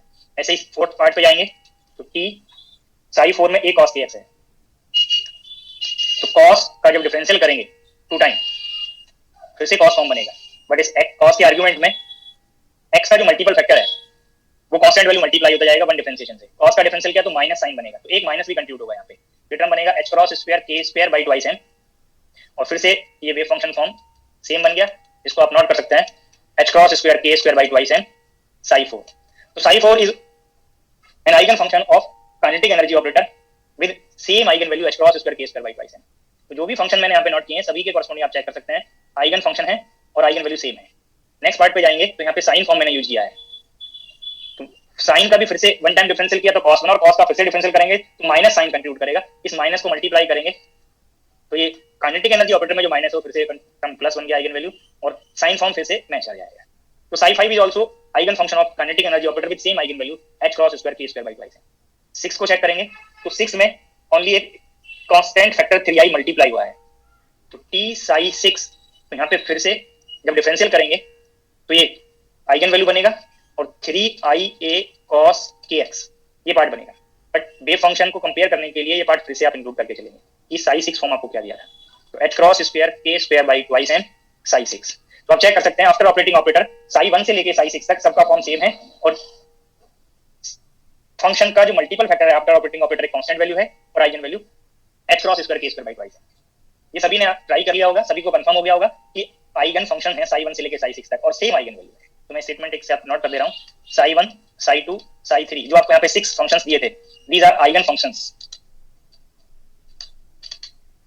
Of kinetic energy operator minus h cross square by twice m d2 by dx square with eigen value h cross square k square by twice m। तो आइगन वैल्यू भी पता चल गया, आइगन फंक्शंस हैं, ये statement भी आपको confirm हो गया। बट आपको अब कंफर्म करना है कि फोल्ड ऑफ डिजेनरेसी क्या है, और फोल्ड ऑफ डिजेनरेसी के लिए आपको ये स्टेटमेंट नॉन डिजेनरेट और डिजेनरेट में कंपेरिजन के लिए बताए हुए हैं, और फोल्ड ऑफ डिजेनरेसी काउंट करने के लिए बताया कि कितने लीनियरली इंडिपेंडेंट आइगन फंक्शन हैं। अब आप यहाँ पे चेक करें, आपको जो फॉर्म दिया हुआ है ये साई 1 और साई 2 लीनियरली इंडिपेंडेंट है, क्योंकि आप साई 1 में कोई फैक्टर मल्टीप्लाई करके कोई कांस्टेंट फैक्टर मल्टीप्लाई करके आप साई 2 नहीं बना सकते। ये आपको पहले ही हिंट किया था कि जिनको आपको लीनियरली इंडिपेंडेंट चेक करना है उनके कॉरस्पॉन्डिंग आप सीरीज नोट करते हैं और ये जीरो के इक्वल लगते हैं, तो वहां से आपको सिर्फ एक ही पार्ट कंफर्म होगा सी आई की जीरो वैल्यू के लिए कि साई 1 और साई 2 के जो कोफिशिएंट्स होंगे वो जीरो बनेंगे। बाकी कहीं ना कहीं आप कोई आपको नॉन जीरो वैल्यू कंट्रीब्यूट कर जाए, और जिनके लिए नॉन जीरो बनेगा वो फंक्शन डिपेंडेंट बन जाएंगे। और एक इजी अप्रोच और है, आप यहाँ पे चेक कर सकते हैं कि फंक्शनल रिलेशनशिप बन जाना चाहिए, डिपेंडेंसी बन जाना चाहिए। तो आप चेक करिए साई 3 और साई 2 पे जाइए, साई 3 में ये 4 फैक्टर इसके कंपैरिजन में आपको मल्टीप्लाई किया हुआ है, तो psi 3 can be written as 4 of psi 2, जिसको आप नोट कर सकते हैं psi 3 minus 4 psi 2 is equal to 0। तो आपको यहाँ से कंफर्म हो गया कि साई 3 साई 4 लीनियरली डिपेंडेंट है, सॉरी साई 3 और psi 2 and psi 3 are linearly dependent. हमें चेक करना है लीनियरली इंडिपेंडेंट, तो साई 2 साई 3 डिपेंडेंट है। अब आप चेक करें फिर से 20 पार्ट पे आइए, साई 4 और साई 6 पे जाइए, यहाँ पे भी आप कंपेयर करें तो 3i मल्टीप्लाई हो रहा है cos के फैक्टर में, तो इसको भी आप नोट कर सकते थे psi 6 can be written in terms of psi 4, that is 3i psi 4, psi 6 minus 3i psi 4 is equal to 0। तो आपको यहाँ से कंफर्म हो गया कि साई 4 और साई 6 भी लीनियरली डिपेंडेंट है। तो यहाँ पे साई 2 साई 3 कंफर्म हो गया, साई 4 साई 6 कंफर्म हो गया। अब ये साई 4 और साई 5 पे फिर से एक बार कंपेरिजन करें, जो फोर्थ पार्ट में आपको दिया है Sai 4 that is a cos kx, ये आप एक्सपोनेंशियल फॉर्म में जैसे ही नोट करेंगे exponential i kx plus exponential minus i kx by 2, तो ये फॉर्म आपको कंफर्म हो गया 1/2 a एक्सपोनेंशियल i kx को आप लिख सकते हैं साई 1 और a exponential minus i kx को आप नोट कर सकते हैं साई 2। तो फिर से साई 4 साई 1 और साई 2 के टर्म्स में नोट हो गया। तो इस रिलेशन से आपको इस पार्ट से पता चलता है, यहाँ से psi 1 psi 2 and psi 4 are linearly dependent.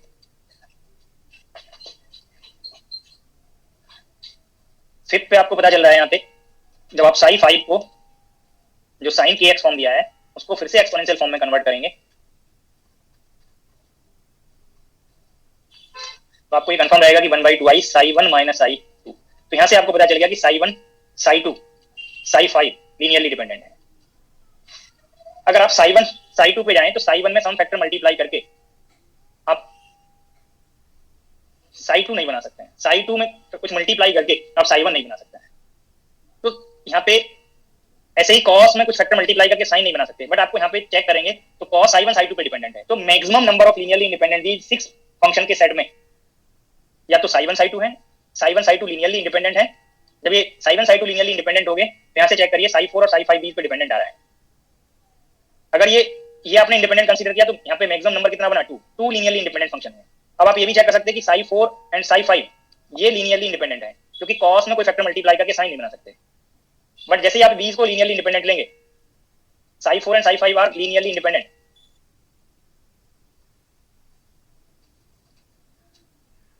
जब इसको linearly independent लेंगे तो psi 1 को जो आपने a exponential i की x लिखा है De Moivre थ्योरम से इसको आप a cos के x प्लस i sin के x नोट कर सकते थे, और जैसे ही आपने नोट किया तो आपको यहां से कंफर्म हो गया, इसको आप psi 4 प्लस i sin 5 लिख सकते हैं। तब psi 1 psi 4 और psi 5 पे डिपेंडेंट बनेगा, ऐसे ही psi 2 भी डिपेंडेंट बन जाएगा। तो कोई भी एक सेट को आप इंडिपेंडेंट ले लीजिए, या तो psi 1 psi 2 को इंडिपेंडेंट ले लीजिए या psi 4 psi 5 को इंडिपेंडेंट ले लीजिए, तो रिमेनिंग जो होंगे वो डिपेंडेंट बन जाएंगे। तो only maximum number of linearly independent eigen function out of this 6 function, only 2 maximum number है लीनियरली इंडिपेंडेंट के लिए। तो जब मैक्सिमम 2 आ रहा है तो बाकी सारे डिपेंडेंट बन रहे हैं, तो आप यहाँ पे काउंट कर सकते हैं कि कितने फंक्शंस लीनियरली इंडिपेंडेंट हैं, यही फोल्ड ऑफ डिजेनेसी बनेगा। चेक करें, linearly independent eigen functions, number of linearly independent eigen functions is called fold of degeneracy of that eigen value.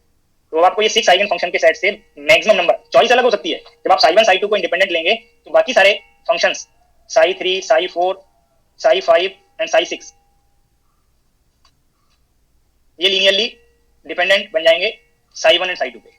और जब आप psi 4 psi 5 को लीनियरली इंडिपेंडेंट लेंगे तब psi 1 psi 2 psi 3 and psi 6 are linearly dependent on psi 4 and psi 5। तो maximum number अभी भी यहाँ पे चेक करें ओनली 2 है, तो मैक्सिमम नंबर लीनियरली इंडिपेंडेंट के लिए 2 है, तो फोल्ड ऑफ डिजेनेसी यहाँ पे 2 बनेगा। तो यहाँ पे फोल्ड ऑफ डिजेनेसी नोट कर सकते हैं, फोल्ड ऑफ डिजेनेसी इज 2।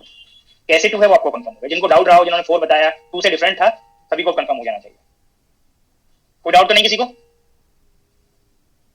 जो स्टेटमेंट मैंने नोट कराया एक बार उसको मैंने आपको हिंट किया कि आप उसको रीड कर लीजिए, और रीड करके वही सेट्स मैंने फोल्ड ऑफ डिजेनेसी के लिए यहाँ पर हिंट किए हैं। मैक्सिमम नंबर, ये दीज 6 में मैक्सिमम नंबर 2 आ रहा है, और जब मैक्सिमम नंबर 2 है तो fold of degeneracy kinetic energy operator के लिए 2 फोल्ड बनेगा। बाकी जितने भी फंक्शंस आप यहाँ पे नोट करेंगे वो लीनियरली डिपेंडेंट बन जाएंगे, और लीनियरली डिपेंडेंट आपको काउंट नहीं करना है फोल्ड ऑफ डिजेनेसी के लिए, क्योंकि जब आप स्टेट को रिप्रेजेंट करते हैं तो इंडिपेंडेंट फंक्शन से ही रिप्रेजेंट करते हैं, डिपेंडेंट से नहीं करते। अगर ये क्लियर हो गया तो आगे कंटिन्यू करते हैं physical significance of commutator bracket के लिए। ये डिजेनरेट और नॉन डिजेनरेट केस इंक्लूड होंगे, तो दैट टाइम पे ये डाउट क्रिएट करते हैं, इसलिए आपको पहले ही मैंने सेपरेटली हिंट कर दिया है। कंटिन्यू करते हैं physical significance of commutator bracket.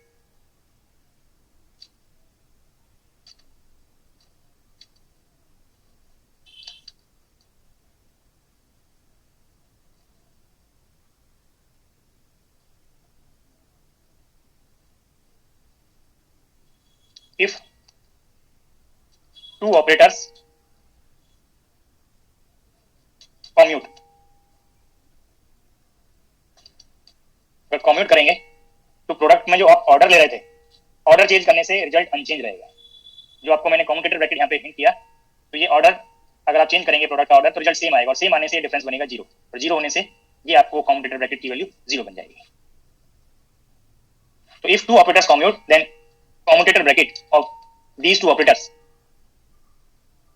यहाँ पे ऑपरेटर का रेफरेंस नोटेशन मैंने कर दिया a and b, this will be 0, और ab minus ba is equal to 0। If 2 operators a and b commute, तो आपको इस पर्टिकुलर वर्ड से ये आपको हिंट रहेगा कम्यूट होने का मीनिंग क्या है। देन दे कैन हैव, ये पहले वर्ड यूज करेंगे, then they can be measured, they can be measured simultaneously.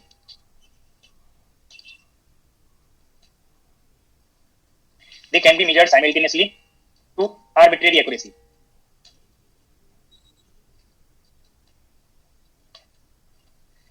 तो जैसे ही आपको ये आइडिया मिलेगा कि 2 ऑपरेटर्स कम्यूट करते हैं तो ये स्टेटमेंट का आपको हिंट रहेगा, they can be measured simultaneously to arbitrary accuracy।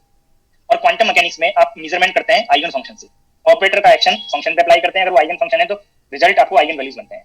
तो मेजरमेंट के लिए रिक्वायर्ड होगा आइगन फंक्शन, तो इसी से आपको आइगन फंक्शन का कांसेप्ट इंक्लूड करना है।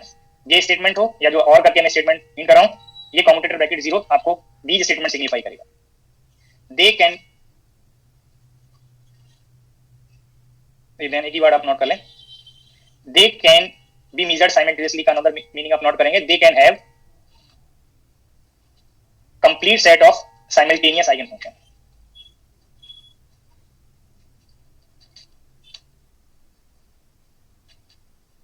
They can have complete set of simultaneous eigenfunctions.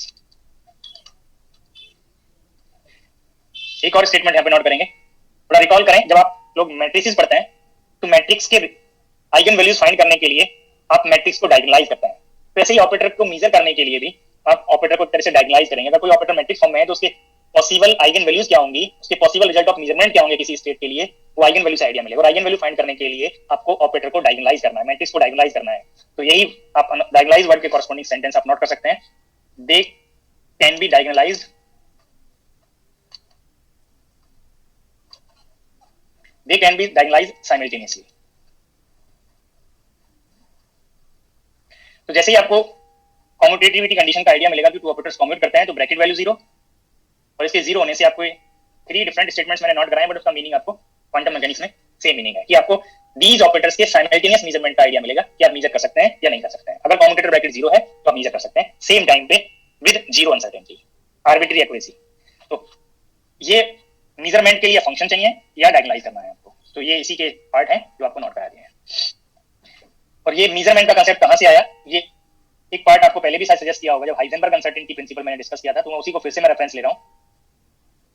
Uncertainty product के लिए स्क्वायर के लिए एक रिलेशन, ये रेफरेंस के लिए यूज करेंगे, ग्रेटर देन और equal to -1/4 square of expectation of commutator bracket of these two operators. जिन ऑपरेटर के अनसर्टेनिटी प्रोडक्ट का स्क्वायर को यहाँ पे अनसर्टेनिटी का स्क्वायर का प्रोडक्ट किया है ए और बी, उनके कम्यूटेटर ब्रैकेट से रिलेटेड है रिलेट। अब इजीली चेक करें कि आपको ये हिंट कहता है अगर कम्यूटेटर ब्रैकेट 0 है, अगर ये टर्म को 0 कर दें, कम्यूटेटर ब्रैकेट 0 हो जाए, ये पहले भी आपको हिंट किया है, तो ये अनसर्टेनिटी प्रोडक्ट 0 बनेगा। अगर ये कम्यूटेटर ब्रैकेट 0 नहीं है तो ये अनसर्टेनिटी प्रोडक्ट नॉन जीरो बनेगा। अब ये रिकॉल करिए, अगर ये प्रोडक्ट नॉन जीरो है तो आपको हाइजेनबर्ग अनसर्टेनिटी प्रिंसिपल में ये हिंट किया था, और हाइजेनबर्ग अनसर्टेनिटी प्रिंसिपल का एक आपको जनरलाइज्ड स्टेटमेंट नोट कराया था, it is impossible to measure a pair of canonically conjugate dynamical variable simultaneously to arbitrary accuracy. तो ये अनसर्टेनिटी प्रोडक्ट नॉन जीरो होने का मीनिंग क्या है, can not be measured simultaneously to arbitrary accuracy. But इस part से अगर ये 0 बन जाए, it means they can be measured simultaneously to arbitrary accuracy. और ये 0 कब होगा, जब ये कम्यूटेटर ब्रैकेट 0 हो जाए। तो आपको यहाँ पे फिजिकली सिग्निफाई करने के लिए यही पार्ट यूज किया है। हाइजेनबर्ग अनसर्टेनिटी प्रिंसिपल इससे रिलेटेड है, अगर नॉन जीरो है commutator bracket then can not be measured simultaneously to arbitrary accuracy. अगर ये कम्यूटेटर ब्रैकेट 0 है then can be measured simultaneously to arbitrary accuracy, जो आपको physical significance of commutator bracket में नोट रहा है, can be measured simultaneous to arbitrary accuracy. तो ये पॉइंट जो पहले भी डिस्कस किए, इनको रेफरेंस लेंगे तो ये फिजिकल सिग्निफिकेंस के कॉरस्पॉन्डिंग जो स्टेटमेंट है वो ऑटोमेटिकली आपको रिकॉल हो जाएंगे। तो यहाँ पे कैन वर्ड यूज हो रहा है, can be measured, can have, sure नहीं है। यहाँ पे जो पार्ट होगा मेजरमेंट के लिए, 2 पार्ट आपको यहाँ पे मैं सेपरेटली फिर से नोट कर रहा हूँ इसी फिजिकल सिग्निफिकेंस के लिए, कि आइगन फंक्शंस कब सेम, मेजरमेंट के लिए अगर आपको आइगन फंक्शंस नोन हो या आइगन फंक्शंस कंफर्म कर पाए, ये स्टेटमेंट आपको बताता है। बट कब सेम होंगे, कब डिफरेंट हो सकते हैं, वो आप यहाँ पे कैटेगराइज करेंगे, उसको सेपरेट करेंगे इन 2 different cases. First case non degenerate case और सेकंड केस डिजेनरेट केस। तो पहले नॉन डिजेनरेट केस के लिए इस स्टेटमेंट में क्या चेंज होगा, जो आपको can have complete set of simultaneous eigen function, ये पार्ट पे नॉन डिजेनरेट केस के लिए स्टेटमेंट नोट करें। If 2 operators commute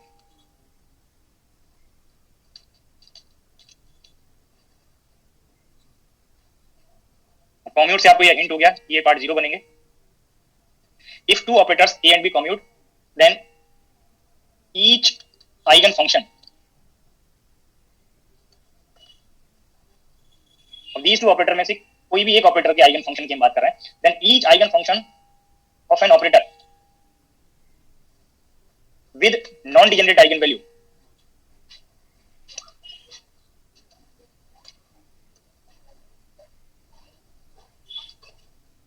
will also be eigen function of another operator। अगर आपको ऑपरेटर ए के आइगन फंक्शन का पहले से हिंट है, कोई आइगन फंक्शन दिया है ऑपरेटर ए के लिए और उसकी आइगन वैल्यू नॉन डिजेनरेट है, तो वो same eigen function operator B के भी आइगन फंक्शन होंगे। स्टेटमेंट को फिर से एक बार रीड कर लीजिए, और जिस ऑपरेटर के आइगन फंक्शन और आइगन वैल्यू नोन है उसके लिए आइगन वैल्यू नॉन डिजेनरेट होनी चाहिए। जिसके लिए आप यूज कर रहे हैं, बी के लिए आप यूज कर रहे थे, तो वो आइगन फंक्शन तो होंगे, बट आइगन वैल्यू क्या है वो आपको कैलकुलेट करके पता चलेगा, मेजर करके पता चलेगा। तो जिस ऑपरेटर के आइगन फंक्शन को आप रेफरेंस के लिए लेके चल रहे हैं कि वो आइगन फंक्शन है एक पर्टिकुलर ऑपरेटर के लिए और अनदर के लिए आपको चेक करना है, तो आइगन वैल्यू आपको सिर्फ इस पर्टिकुलर ऑपरेटर का ही नोन होगा, तो उसकी आइगन वैल्यू नॉन डिजेनरेट होनी चाहिए। बी ऑपरेटर की आइगन वैल्यू अगर आपने ए के लिए एज्यूम कर लिया कि ए की आइगन वैल्यू यहाँ पे नॉन डिजेनरेट है, तो बी की आइगन वैल्यू के लिए इस स्टेटमेंट में कोई रेफरेंस नहीं है कि बी की आइगन वैल्यू डिजेनरेट होगी या नॉन डिजेनरेट बनेगी। बी की आइगन वैल्यू डिजेनरेट और नॉन डिजेनरेट कुछ भी हो सकती है, जिसके हम इनिशियल आइगन फंक्शन लेके चल रहे हैं उसकी आइगन वैल्यू नॉन डिजेनरेट है, ये कंफर्म है इस स्टेटमेंट में। जिसके लिए हम बाद में चेक करेंगे उसकी आइगन वैल्यू डिजेनरेट भी हो सकती है और नॉन डिजेनरेट भी हो सकती है। तो ये स्टेटमेंट सभी को कंफर्म हो जाना चाहिए कि अगर कोई एक ऑपरेटर के आइगन फंक्शन दिए हैं और उस ऑपरेटर की आइगन वैल्यू नॉन डिजेनरेट है, तो वो same eigen function another operator के आइगन फंक्शन आप यूज कर सकते हैं। उस पर्टिकुलर आइगन फंक्शन से आप अनदर ऑपरेटर को मेजर कर सकते हैं। अब मेजर करने के बाद दैट पर्टिकुलर ऑपरेटर की आइगन वैल्यू क्या होगी, वो मेजरमेंट के बाद आपको पता चलेगा कि वो डिजेनरेट है या नॉन डिजेनरेट है। तो ये आप एग्जांपल वाइज चेक भी कर सकते हैं। ये स्टेटमेंट को कंफर्म करने के लिए मैं यहाँ पे 2 फंक्शन यूज करके चल रहा हूँ। Let psi1 that is a exponential I kx and psi2 a exponential minus I kx। ये 2 आइगन फंक्शंस हैं, eigen functions of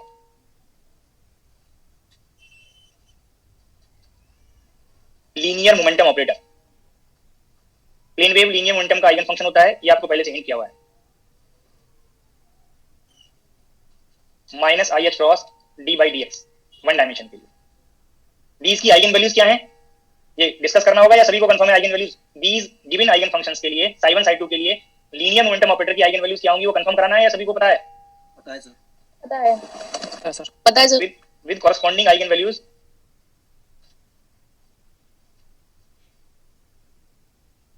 plus H cross के एंड माइनस एच क्रॉस के। अब आप ये बताइए ये एच क्रॉस की आइगन वैल्यू और माइनस एच क्रॉस की आइगन वैल्यू डिजेनरेट है या नॉन डिजेनरेट? जो मैंने डेफिनेशन बताया उसको रेफरेंस लेके नॉन डिजेनरेट है, क्योंकि एच क्रॉस की आइगन वैल्यू के कॉरस्पॉन्डिंग सिंगल फंक्शन है, बाकी फंक्शन डिपेंडेंट बन जाएंगे जो मोमेंटम के आइगन फंक्शन बनेंगे। ऐसे ही माइनस एच क्रॉस के corresponding eigen psi2 eigen function single linearly independent eigen function बनेगा। अगर कोई और आइगन फंक्शन ले तो वो इस पे डिपेंडेंट बन जाएगा। तो ये आपको मोमेंटम ऑपरेटर के लिए मैंने हिंट कर दिया कि ये आइगन फंक्शन मोमेंटम ऑपरेटर का आइगन फंक्शन है विद नॉन डिजेनरेट केस, जो आपको यहाँ पे non degenerate eigen value word use किया हुआ है। आपको ये कैसा ऑपरेटर यहाँ पे चेक करेंगे जो इस मोमेंटम ऑपरेटर से कॉम्यूट करता हो। तो यहाँ पे एक मोमेंटम ऑपरेटर ले रहे हैं P और एक काइनेटिक एनर्जी ऑपरेटर। ये नोटेशंस और डेफिनेशंस आपको बताए हुए हैं। Kinetic energy operator P square by twice है और दीज का कॉम्यूटेटर ब्रैकेट आप फाइंड करेंगे तो ये P क्यूब बाई ट्वाइस है। AB माइनस BA वाले पार्ट से आपको ये कंफर्म होगा कि ये कॉम्यूट करता है। काइनेटिक एनर्जी ऑपरेटर और लीनियर मोमेंटम ऑपरेटर कॉम्यूट करता है। अब आप फिर से चेक करिए। Excuse me sir. हाँ जी सर, इसमें जैसे सर आपने पी क्यूब बाय, सर इसमें हम साई पे ऑपरेट करके चेक नहीं करेंगे सर? अगर फर्स्ट टाइम करना चाह रहे हैं तो चेक कर लीजिए, सेम रिजल्ट आएगा। बट यहाँ पे क्योंकि ये सेम ऑपरेटर का पावर है तो कॉम्यूटेशन अलजेब्रा से भी चेक कर सकते हैं, जो आगे नोट कराएंगे। जस्ट AB माइनस BA मैंने यूज किया है। AB माइनस BA उससे आपको कंफर्म हो रहा है। अगर हम काइनेटिक एनर्जी ऑपरेटर psi1 पे ऑपरेट करें जो पहले सिमिलर स्टेप डिस्कस भी हो गया है, चाहे तो फिर से आप चेक कर लीजिए। ये आइगन फंक्शन बनेगा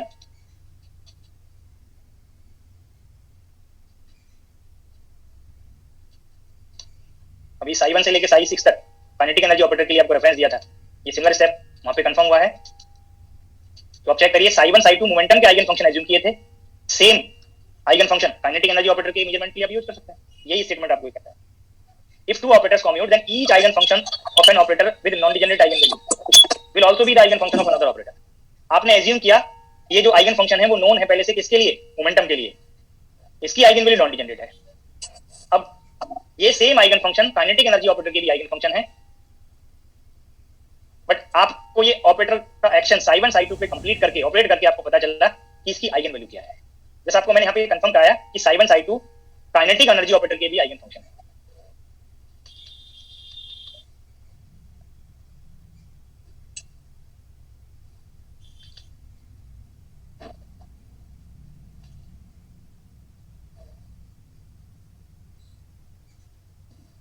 तो ये स्टेटमेंट एग्जांपल वाइज आपको कंफर्म होना चाहिए। किसी को अगर ये डाउट हो रहा हो कि सर यहाँ पे तो आइगन वैल्यू डिजेनरेट आ गया, ये तो आपको कैलकुलेट करके पता चला ये डिजेनरेट है।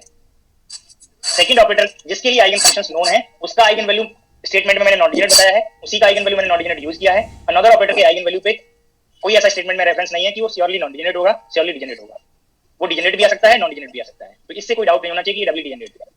सभी को कंफर्म हुआ? Yes, sir. Yes, sir. अब इसी में सेकंड केस, डिजेनरेट केस को यहाँ पे डिस्कस करें।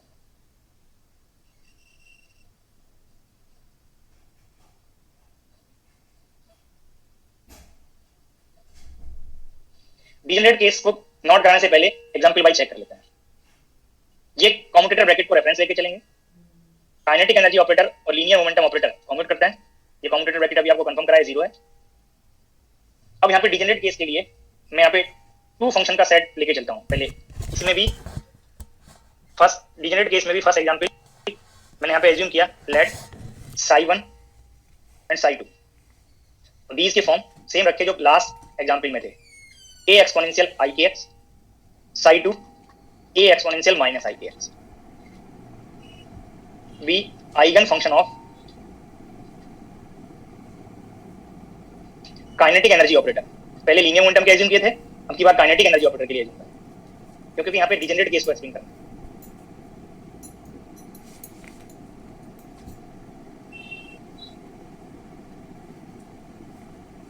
और अभी आपको कंफर्म किया कि आइगन फंक्शंस हैं और कॉरस्पॉन्डिंग आइगन वैल्यू है विद 2 फोल्ड, और डबली डिजेनरेट वर्ड यूज कर सकते थे 2 फोल्ड को, 2 fold degenerate eigen value h cross square k square bye 2 है। तो मैंने same eigen function form consider किया बट ऑपरेटर चेंज कर दिया, काइनेटिक एनर्जी ऑपरेटर के लिए एज्यूम किया आपकी बार, और आइगन वैल्यू 2 फोल्ड डिजेनरेट है। अब सेम आइगन फंक्शंस के लिए आप चेक करें कि लीनियर मोमेंटम के भी आइगन फंक्शन है, जो अभी आपको यहाँ पे कंफर्म कराया है। ये फिर से चेक कर लें अब की बार, ये मोमेंटम के लिए जब आप चेक करेंगे, क्योंकि काइनेटिक के लिए तो नोन है, आइगन वैल्यू भी नोन है, मेजर करना है आपको मोमेंटम को दीस फंक्शन से। तो minus i h cross d by d x of a exponential i k x, जब आप यहाँ पे डिफरेंशियल करेंगे तो एच क्रॉस के रिजल्ट बनेगा और eigen function form psi1 same हो जाएगा। ऑपरेटर psi2 को ऑपरेट करेंगे minus i h cross d by d x a exponential minus i k x, अब की बार यहाँ पे minus h cross k result बनेगा और psi2 बनेगा।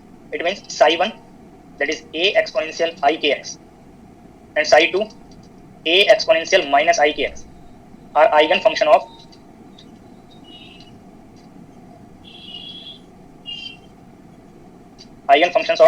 linear momentum operator p that is minus ih cross d by dx।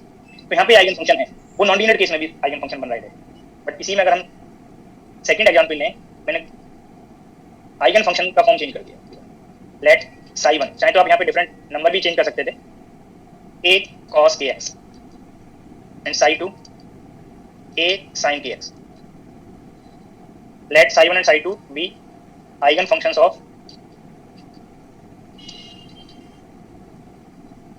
kinetic energy operator minus h cross square by twice m d2 by dx square। फिर से आप ये अब की बार ये सेट लेके चलेंगे, तो यहाँ पे फिर से 2 लीनियरली इंडिपेंडेंट फंक्शन है with 2 fold degenerate eigen value h cross square k square by twice m। Reason क्या है, क्योंकि मुझे डिजेनरेट केस को यहाँ पे पहले चेक करना है, तो डिजेनरेट केस के लिए मैंने 2 फोल्ड डिजेनरेट केस लिया। अब सिमिलर स्टेप अगर आप लीनियर मोमेंटम ऑपरेटर के लिए चेक करें, p ऑपरेटेड ओवर psi1, तो आप चेक कर सकते हैं minus i h cross d by d x, जब आप cos kx का डिफरेंशियल करेंगे, cos का differential minus sine i h cross k A sine k x. अब ये वैल्यू कांस्टेंट है, बट ये फॉर्म आप psi1 में कन्वर्ट नहीं कर सकते हैं, this is not equals to some constant of psi1। Form change हो गया, वेव फंक्शन का ऑपरेटर ऑपरेट करने के बाद फॉर्म चेंज हो गया। psi2 पे आप ऑपरेट करेंगे minus i h cross d by d x A sine k x, sine का डिफरेंशियल करेंगे तो कॉस बनेगा। अब इनिशियल फंक्शन से आपने कंपेयर किया, तो फिर से आप इसको some constant multiple of psi2 not नहीं कर सकते। It means psi1 and psi2 are not eigen functions of linear momentum operator. जो नॉन डिजेनरेट केस में श्योर था, डिजेनरेट केस में डाउटफुल है, हो भी सकता है और नहीं भी। ये इसीलिए मैंने आपको 2 एग्जांपल सेपरेटली बताएं कि फर्स्ट से आइगन फंक्शंस हुए, बट ये श्योर नहीं है, हो भी सकता है और नहीं भी। psi1 and psi2 are not eigen functions of linear momentum operator. और जब आइगन फंक्शंस होंगे तभी मेजरमेंट पॉसिबल होगा, अगर आइगन फंक्शंस नहीं है तो मेजरमेंट नहीं हुआ। इट मींस जो आपको यहाँ पे नोट कराया, they can be measured simultaneously to arbitrary accuracy. तो मेजरमेंट के लिए अगर आइगन फंक्शंस नहीं है तो कैसे मेजरमेंट पॉसिबल हुआ, वो आगे यहाँ पे भी कंटिन्यू करते हैं। यहाँ पे आइगन फंक्शंस थे, मेजरमेंट कंफर्म हो गया, आपको रिजल्ट पता चल गया कि यहाँ पे h क्रॉस की आइगन वैल्यू बनेगा, रिजल्ट बनेगा, और यहाँ पे माइनस h क्रॉस की बनेगा जब these फंक्शंस में आप मोमेंटम को मेजर करेंगे। बट आपको यहाँ पे अगर आप मेजरमेंट कर रहे हैं तो ये आइगन फंक्शंस नहीं बने, आपको रिजल्ट नहीं पता कि psi1 में क्या रिजल्ट बनेगा, psi2 में क्या रिजल्ट बनेगा। तो इसके लीनियर मोमेंटम को जब मेजर करना है तो जो आपको psi 1 नोट किया है, इस psi 1 को आप नोट कर सकते हैं a cos kx को इन eigen functions of linear momentum operator. इस cos kx को आप नोट कर सकते हैं एक्सपोनेंशियल फॉर्म में, और जब एक्सपोनेंशियल फॉर्म में नोट करेंगे तो ये पार्ट मोमेंटम का आइगन फंक्शन है, ये part a exponential minus i kx ये मोमेंटम का आइगन फंक्शन है। इट मींस जब वो आइगन फंक्शन नहीं होगा तो आप आइगन फंक्शन कंस्ट्रक्ट कर सकते हैं। जब आइगन फंक्शन नहीं है तो आइगन फंक्शन कंस्ट्रक्ट कर सकते हैं। अब आप चेक कर लें, यहाँ पे मेजरमेंट पॉसिबल हो गया। जब सिस्टम को इस स्टेट में सिस्टम के मोमेंटम को मेजर करेंगे तो यहाँ पे रिजल्ट बनेगा h क्रॉस के, और इस पार्ट से बनेगा माइनस h क्रॉस के। इट मींस यहाँ पे जब इस स्टेट में लीनियर मोमेंटम मेजर करेंगे तो आपको प्लस h क्रॉस के भी रिजल्ट बन सकता है और माइनस h क्रॉस के भी बन सकता है। तो मेजरमेंट कैसे पॉसिबल हुआ? आइगन फंक्शन तो नहीं है ये पार्ट। जब आइगन फंक्शन नहीं होगा तो सुपरपोजिशन से आप आइगन फंक्शन कंस्ट्रक्ट करेंगे। अगर आपको लीनियर मोमेंटम को मेजर करना है तो ये psi 1 psi 2 के आप सुपरपोजिशन फॉर्म को कंस्ट्रक्ट करेंगे। जनरली मैंने ये अननोन कोफिशिएंट कंसीडर कर लिए C1 C2, psi 1 और psi 2 फॉर्म आपको पता है। अब इस C1 C2 की वैल्यूज के कॉरस्पॉन्डिंग इनफाइनाइट सुपरपोजिशंस बनेंगे। मैंने यहाँ पे जनरल सुपरपोजिशन को psi लिख दिया। इस psi में आपको मेजरमेंट करना है। ये eigen function psi 1 psi 2 known है। अब इस इन आइगन फंक्शन से आपको मोमेंटम को मेजर करना है, और मेजर करने के लिए अब आप ये C1 C2 की अगर वैल्यूज को चेक करें तो इस सुपरपोजिशन को सेटिस्फाई करने के लिए इनफाइनाइट पॉसिबिलिटीज हो सकती हैं, but out of infinite possibilities all linear superpositions linear momentum के आइगन फंक्शन होंगे, ये कंफर्म नहीं है। बट जैसे ही आप यहाँ पे C1 C2 की वैल्यूज को चेक करना चाहेंगे, अगर आपने C1 को यहाँ पे 1 ले लिया और C2 को I ले लिया तो ये फॉर्म बना psi 1 प्लस I psi 2, और psi 1 का फॉर्म रखा a cos kx, psi 2 का फॉर्म रखा a sin kx, और ये पार्ट को आप नोट कर सकते हैं a exponential i kx which is the eigen function of linear momentum operator. ऐसे ही आप अनदर सेट यहाँ पे चेक करें कि C1 को आप 1 ले लें और C2 को आप माइनस i ले लें, तो फिर से एक वेव फंक्शन आपको फॉर्म बनेगा psi 1 minus I psi 2 a cos kx minus I a sin kx। तो जब आइगन फंक्शन नहीं होंगे तो आप आइगन फंक्शन कंस्ट्रक्ट कर सकते हैं। जिस ऑपरेटर के आइगन फंक्शंस गिवन है और उसका आइगन वैल्यू डीजनरेट है, अगर अनदर ऑपरेटर के वो आइगन फंक्शंस नहीं है तब आप उन आइगन फंक्शन को यूज करके आइगन फंक्शन अनदर ऑपरेटर के कंस्ट्रक्ट कर सकते हैं। कैसे कंस्ट्रक्ट करेंगे वो आपको यहाँ पे मैथड सजेस्ट कर दिया। तो जितने फोल्ड डिजनरेट केस है, 2 फोल्ड डिजनरेट केस था, तो 2 लीनियरली इंडिपेंडेंट सुपरपोजिशंस बोथ के आइगन फंक्शंस बनेंगे। अब ये eigen function kinetic energy operator का भी आइगन फंक्शन है और लीनियर मोमेंटम का भी है। तो आप कंप्लीट सेट कैसे कंस्ट्रक्ट करेंगे, कैसे कंप्लीट सेट का आइडिया बनेगा? कंप्लीट सेट का मतलब ये है कि या तो वो जो सेट के एलिमेंट्स हैं वही आइगन फंक्शंस बन जाएंगे, या उन एलिमेंट्स से आप आइगन फंक्शन कंस्ट्रक्ट करेंगे। इसलिए वर्ड लिखा कंप्लीट सेट। कि मेजरमेंट के लिए आपको कोई अनदर एलिमेंट्स की रिक्वायरमेंट नहीं होगी, वो सेट अब ऑटोमेटिकली कंप्लीट रहेगा मेजरमेंट के लिए, जो आपको यहाँ पे हिंट किया। फर्स्ट एग्जांपल में डीजनरेट केस के फर्स्ट एग्जांपल में ये सेट के एलिमेंट थे, ये एस एच आपने यूज किए मोमेंटम को मेजर करने के लिए। सेकंड एग्जांपल में ये सेट के एलिमेंट हैं बट ये एस एच आइगन फंक्शन नहीं है, बट दीज एलिमेंट से आपने कंस्ट्रक्ट कर लिया जो बोथ के आइगन फंक्शंस बने। आपको इनके अलावा कोई और फंक्शंस की रिक्वायरमेंट नहीं हुई, psi 1 psi 2 के अलावा किसी और फंक्शन की रिक्वायरमेंट नहीं हुई काइनेटिक एनर्जी और लीनियर मोमेंटम को मेजर करने के लिए। तो जो डीजनरेट केस है यहाँ पे आइगन फंक्शंस हो भी सकते हैं और नहीं। तो डीजनरेट केस के लिए स्टेटमेंट नोट करेंगे।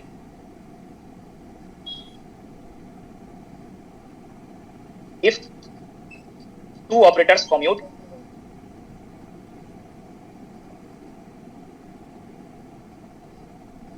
then each eigenfunction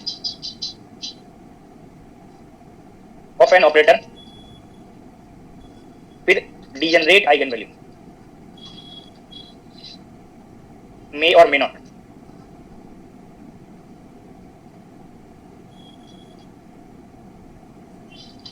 be the eigenfunction of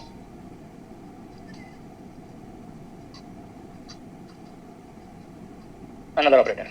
हो भी सकता है और नहीं भी। ये आपको भी एग्जांपल वाइज कंफर्म कराया है, स्टेटमेंट नोट कराया। अब यहाँ पे फोल्ड ऑफ डिजनरेसी अगर रेफरेंस के लिए मेंशन कर दें तो मैं फिर से स्टेटमेंट नोट कर रहा हूँ। If 2 operators commute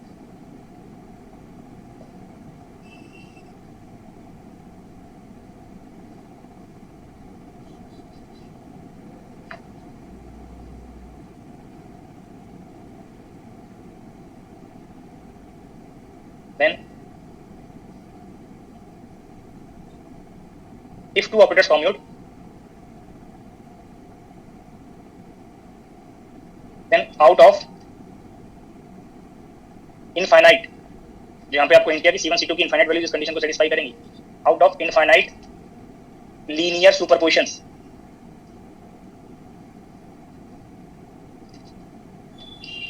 of eigen functions of an operator with n fold degenerate eigen value। जो मैंने 2 फोल्ड का एग्जांपल लिया है यहाँ पे जनरली वो n फोल्ड डिजेनरेट केस है। तो यहाँ पे आपको मेंशन किया out of infinite linear superposition of eigen functions of an operator with n fold degenerate eigen value at least n superpositions will be eigen functions of both operator। तो जब SH eigen functions नहीं होंगे तो उनके सुपरपोजिशंस आप construct करेंगे और उनमें जितने फोल्ड डिजेनरेट केस है उतने ही सुपरपोजिशंस बोथ के आइगन फंक्शंस बन जाएंगे। इट मींस मेजरमेंट पॉसिबल हो जाएगा। तो जो फिजिकल सिग्निफिकेंस के रिगार्डिंग पॉइंट्स बताए हैं कि कैन बी मेजर्ड कैसे पॉसिबल हुआ, can have complete set of eigen function का मीनिंग क्या है, कैन बी डायगोनलाइज साइमल्टेनियसली का मीनिंग क्या है, ये फिजिकल सिग्निफिकेंस को अपडेट करता है। अब यहाँ पे अगर ऑपरेटर्स कम्यूट करते हैं तो उसमें एक और वर्ड आप यूज करेंगे कॉम्पेटिबल वर्ड, और यहाँ पे कर सकते हैं कॉम्पेटिबल ऑपरेटर्स।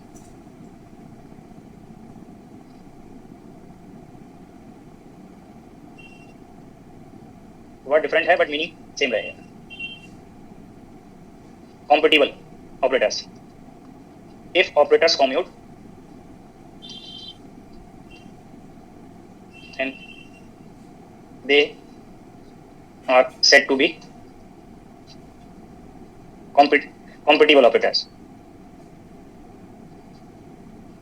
ये वर्ड भी यूज हो सकता है तो आगे आप इसको अप्लाई कर सकते हैं, मीनिंग सेम रहेगा। जो कम्यूट के लिए आपको फिजिकल सिग्निफिकेंस है, जो स्टेटमेंट्स कम्यूट के लिए बताए हैं वही कॉम्पेटिबल ऑपरेटर्स के लिए हैं।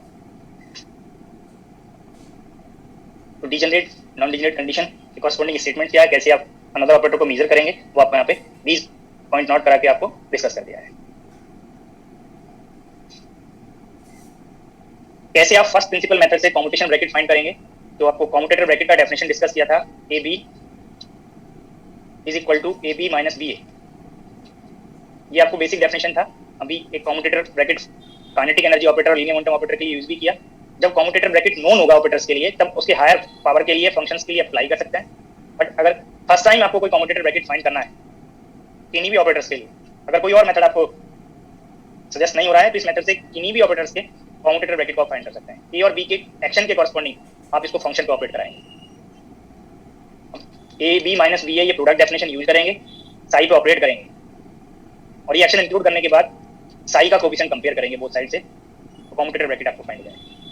जैसे आपको इक्विवेलेंट फॉर्म फाइंड करने के लिए मेथड मैंने हिंट किया, मेथड आपको यूज किया था, वो सिमिलर अप्रोच आपको यहाँ पे कम्यूटेटर ब्रैकेट को फाइंड करने के लिए यूज करना है।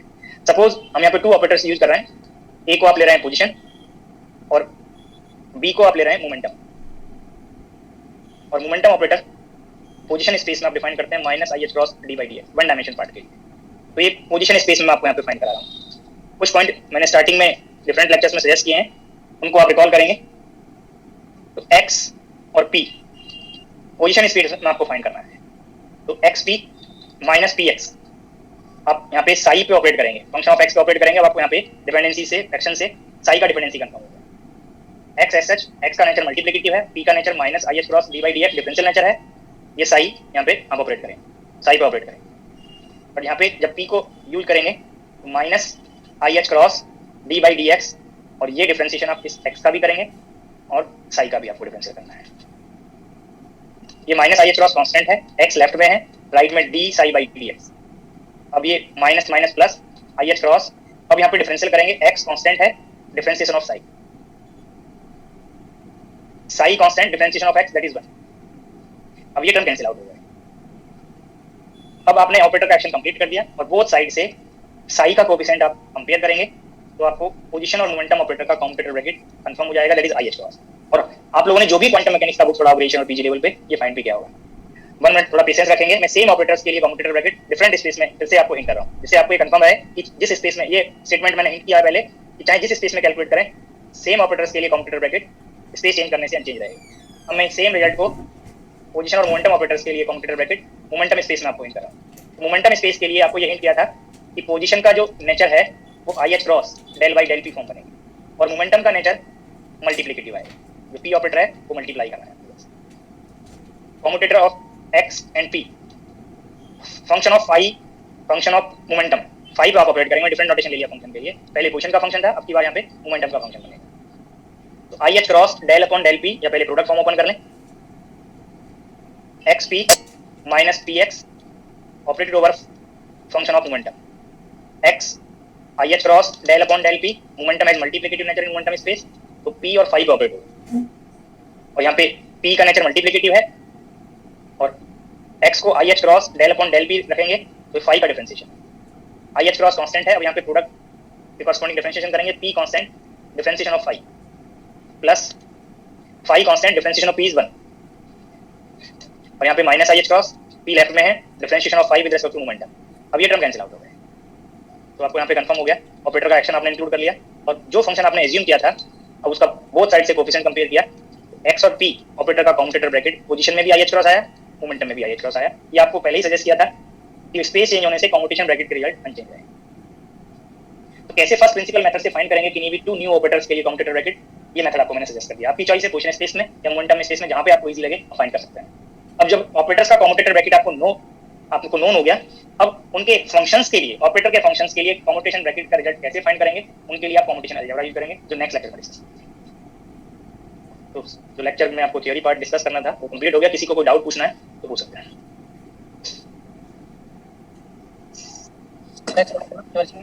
मैं लास्ट से फर्स्ट तक स्लाइड शो कर दे रहा हूँ।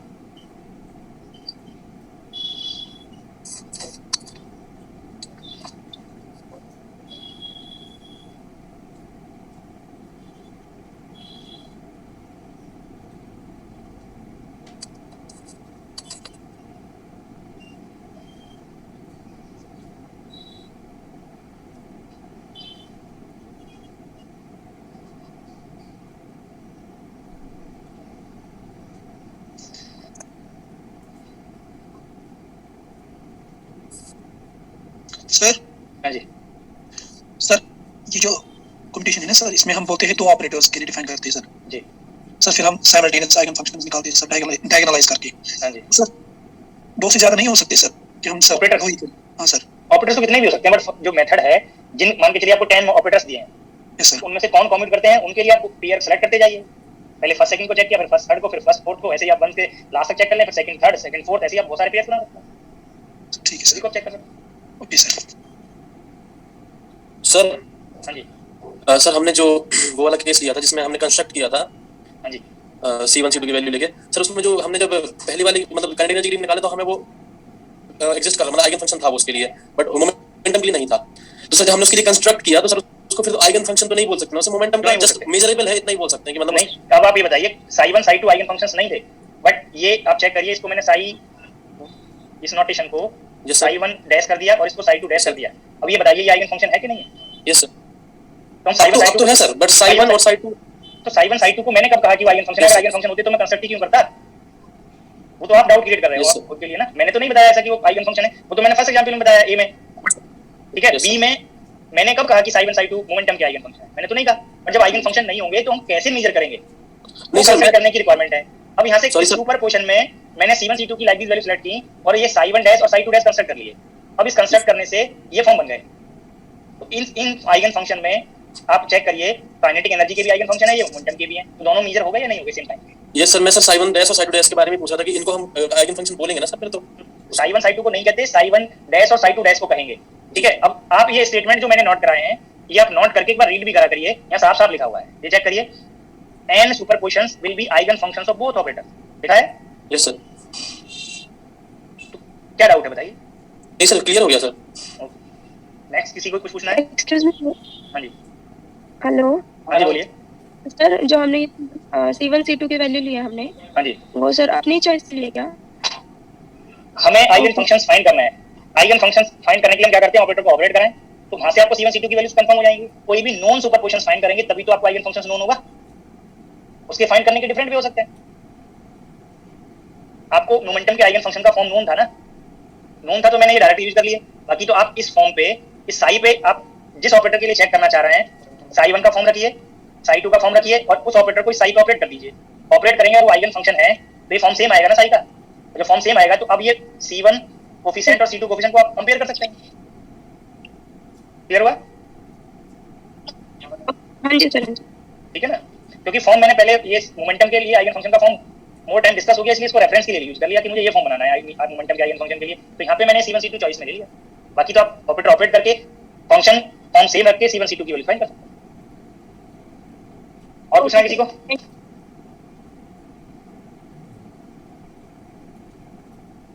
और पूछना है हेलो किसी सर। को? हाँ जी बोलिए। सर जो क्वेश्चन नंबर 25 किया था 24 अच्छा बोलिए क्या बोला है?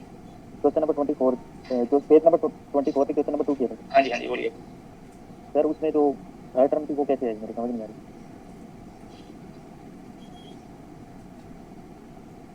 कौन सी थर्ड टर्म बताइए, एक बार बोल दीजिए वो टर्म को। सर ये ए की वैल्यू इसमें लिया ना सर, साई कोमा ए साई, तो आर थीटा फाई का फंक्शन यहाँ है ये टर्म ये सर। मैंने ऑपरेटर की जो फॉर्म है ये सिर्फ यहाँ पे प्लेस किया है। इस ब्रैकेट के इंटीग्रल डेफिनेशन में ए नोटेशन ऑपरेटर नोटेशन है। इस ऑपरेटर का फॉर्म ऑप्शन में दिया हुआ था, ये ऑपरेटर फॉर्म को मैंने यहाँ पे प्लेस कर दिया। तो सर ये ऊपर वाले में साई के आगे आर थीटा फाई ब्रैकेट में फंक्शन तो नहीं था पूरा, कहाँ पे? सेकंड में, ऊपर सेकंड टर्म में। यहाँ पे? ये सर तो यहाँ पे वो पहले ही बताया है कि इसी मैंने एक बार आर्गुमेंट शो कर दिए, फाई और साई के आर्गुमेंट क्या है। अब मैंने हाइड कर दी तब भी तो डिपेंडेंसी तो सेम ही रहेगी। आप लिख लो फिर से। Okay thank you. यहाँ पे मैंने हाइड किया क्योंकि हर बार आर्गुमेंट शो करते जाएंगे तो ये जो इंटीग्रल यहाँ तक नॉट हो गया वो आगे यहाँ तक जाएगा नहीं? तो एक बार बताना है डिपेंडेंसी, बाकी तो आपको पता है ना। अगर मैं नहीं बताता तो क्वेश्चन नहीं कह सकते, हमें कैसे पता कि फाई थीटा पे डिपेंडेंट है कि नहीं? तो इसलिए एक बार बता दिया, बाकी आगे आपको डिपेंडेंसी पता है। डाउट एलिमिनेट हुआ है नहीं? Hello sir. हाँ जी बोलिए। सर सर दो ऑपरेटर्स कमिट कर रहे हैं, मतलब दो ऑपरेटर्स कमिट कर रहे हैं, मतलब एक के आइगन फंक्शंस दूसरे के लिए बेसिस का काम करेंगे। दूसरे के लिए? हेलो हाँ जी बोलिए। दूसरे के लिए बेसिस का काम करना। दूसरे सर दो ऑपरेटर कमिट्स करेंगे, मतलब एक ऑपरेटर के आइगन फंक्शन दूसरे ऑपरेटर के आइगन फंक्शन के लिए बेसिस का काम करेंगे। जरूरी नहीं आप ये बेसिस की बात करें, मेजरमेंट पॉसिबल हो रहा है। बेसिस तो एक हमें स्पेस को स्पेसिफाई करने के लिए हम बेसिस यूज करेंगे। Yes sir. तो अब जैसे यहाँ पे मैंने बताया, मान के चलिए जो आपका ये साई 1 साई 2 एग्जांपल्स लिए थे, ये a cos kx और ये sin kx, ठीक है। अब हमें नहीं पता कि बेसिस है, तो बेसिस तो चॉइस यूनिक पहले ही आपने अगर बता दिया ये चॉइस है तो अब हो सकता है दूसरा ऑर्डर पर कोई दूसरी चॉइस ले लेता है। Choice of basis is not unique, ये बताया हुआ है आपको। यस बात सुन पा रहे हैं? अब अगर देखो डाउट तब होना चाहिए था कि जब वो बोल देता कि ये बेसिस वेक्टर हैं, तो ये तो दोनों के केस में बेसिस बन गए ना। ऐसा तो नहीं कि एक के लिए है और अदर के लिए बेसिस नहीं है। वो तो पहले ही आपको स्पेस आपने स्पेसिफाई कर दिया और उस स्पेस में मेजरमेंट के लिए पहले ही बता रहे हैं कि ये बेसिस वेक्टर्स है। फिर आप मेजरमेंट कर रहे हैं फर्स्ट ऑपरेटर के लिए, सेकंड ऑपरेटर के लिए। तो अगर वो बेसिस हैं तो ऐसा नहीं हुआ कि सेकंड के लिए बेसिस बने, वो तो फर्स्ट के लिए भी हैं। बोलिए अभिषेक। यस सर ठीक है, ओके ठीक है। और पूछना है कुछ? सर? हाँ जी सर वो क्वेश्चन था ना, फर्स्ट क्वेश्चन जो करवाया था आपने, जो अभी आप समझा रहे थे, स्लाइड 1 पे स्लाइड 2 पे सर उसका जो आपने सी ऑप्शन समझाया था ना, ये हाँ सर आगे वाली स्लाइड। सर इसमें थर्ड स्टेप है ना, थर्ड स्टेप ये थर्ड। सर सेकंड, हाँ सेकंड स्टेप में तो फाई का डेगर है हाँ जी और थर्ड स्टेप में हम del phi by del theta का डेगर कैसे लिख सकते हैं? ये लास्ट लेक्चर में आपको मैंने वन डायमेंशन में एक साइड में जब हर्मिशन ऑपरेटर मोमेंटम के लिए सारी स्टेप फॉलो किए तो साइड में एक एग्जांपल बताया है लास्ट लेक्चर में। तो लास्ट Solve लेक्चर में लिया है दिखाना। लास्ट तक नहीं लिया तो हाँ। उसका वीडियो देख लीजिए। मैंने लीनियर मोमेंटम ऑपरेटर को हर्मिशन शो किया है वहाँ पे, या i h cross del by del x को हर्मिशन शो किया है। तो ये स्टेप को वहाँ पे मैंने शो किया है एक नॉन फंक्शन को लेके, ठीक है, वन डायमेंशन में। उसी से एनालॉजी करके आप मल्टी डायमेंशन में यूज कर सकते हैं। एक्चुअल में क्या है कि अभी आप ये सोच रहे होंगे कि ये ऑपरेटर सेपरेट है और ये फंक्शन है। ऐसा नहीं है। आपने अब ये ऑपरेटर ऑपरेट करके फंक्शन पे ये एक फंक्शन बना लिया, उस टोटल का डेगा है।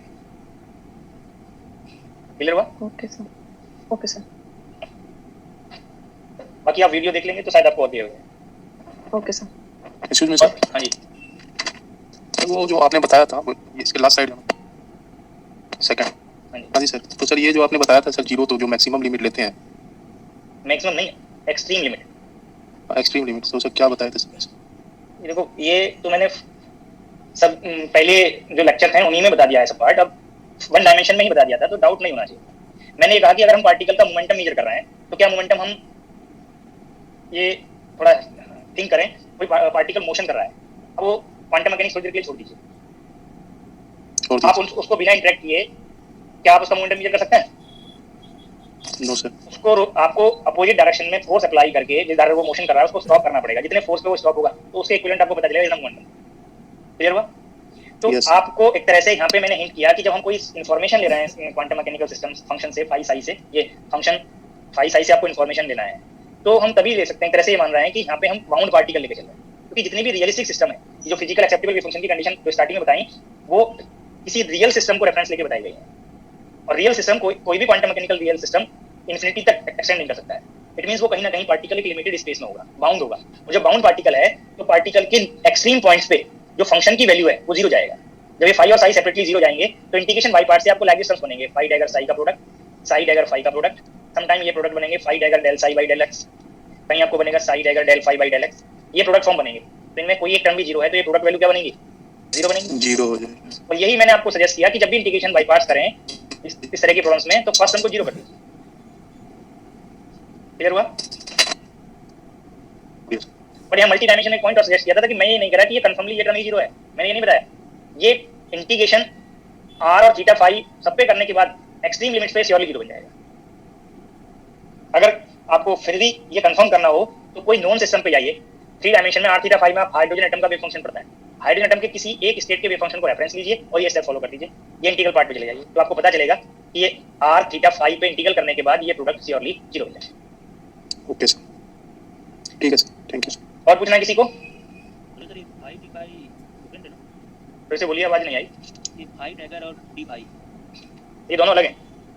ये एंगल पार्ट के लिए है, ये फंक्शन के लिए। चाहे तो आप यहाँ पे डिफरेंट नोटेशन यूज कर लें फाई डैश, अगर डाउट हो रहा हो। ओके। ये फाई एजीमुथल एंगल है और यहाँ पे जो लेफ्ट में फाई नोटेशन है वो फंक्शन है जिसमें आर थीटा फाई तीनों वेरिएबल हो सकते हैं। सेम नोटेशन से डाउट हो रहा हो तो डिफरेंट नोटेशन यूज कर लेंगे।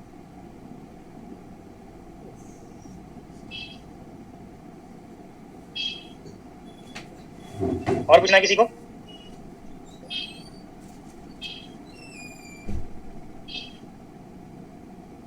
नहीं पूछना है तो मैं एग्जिट करता हूँ।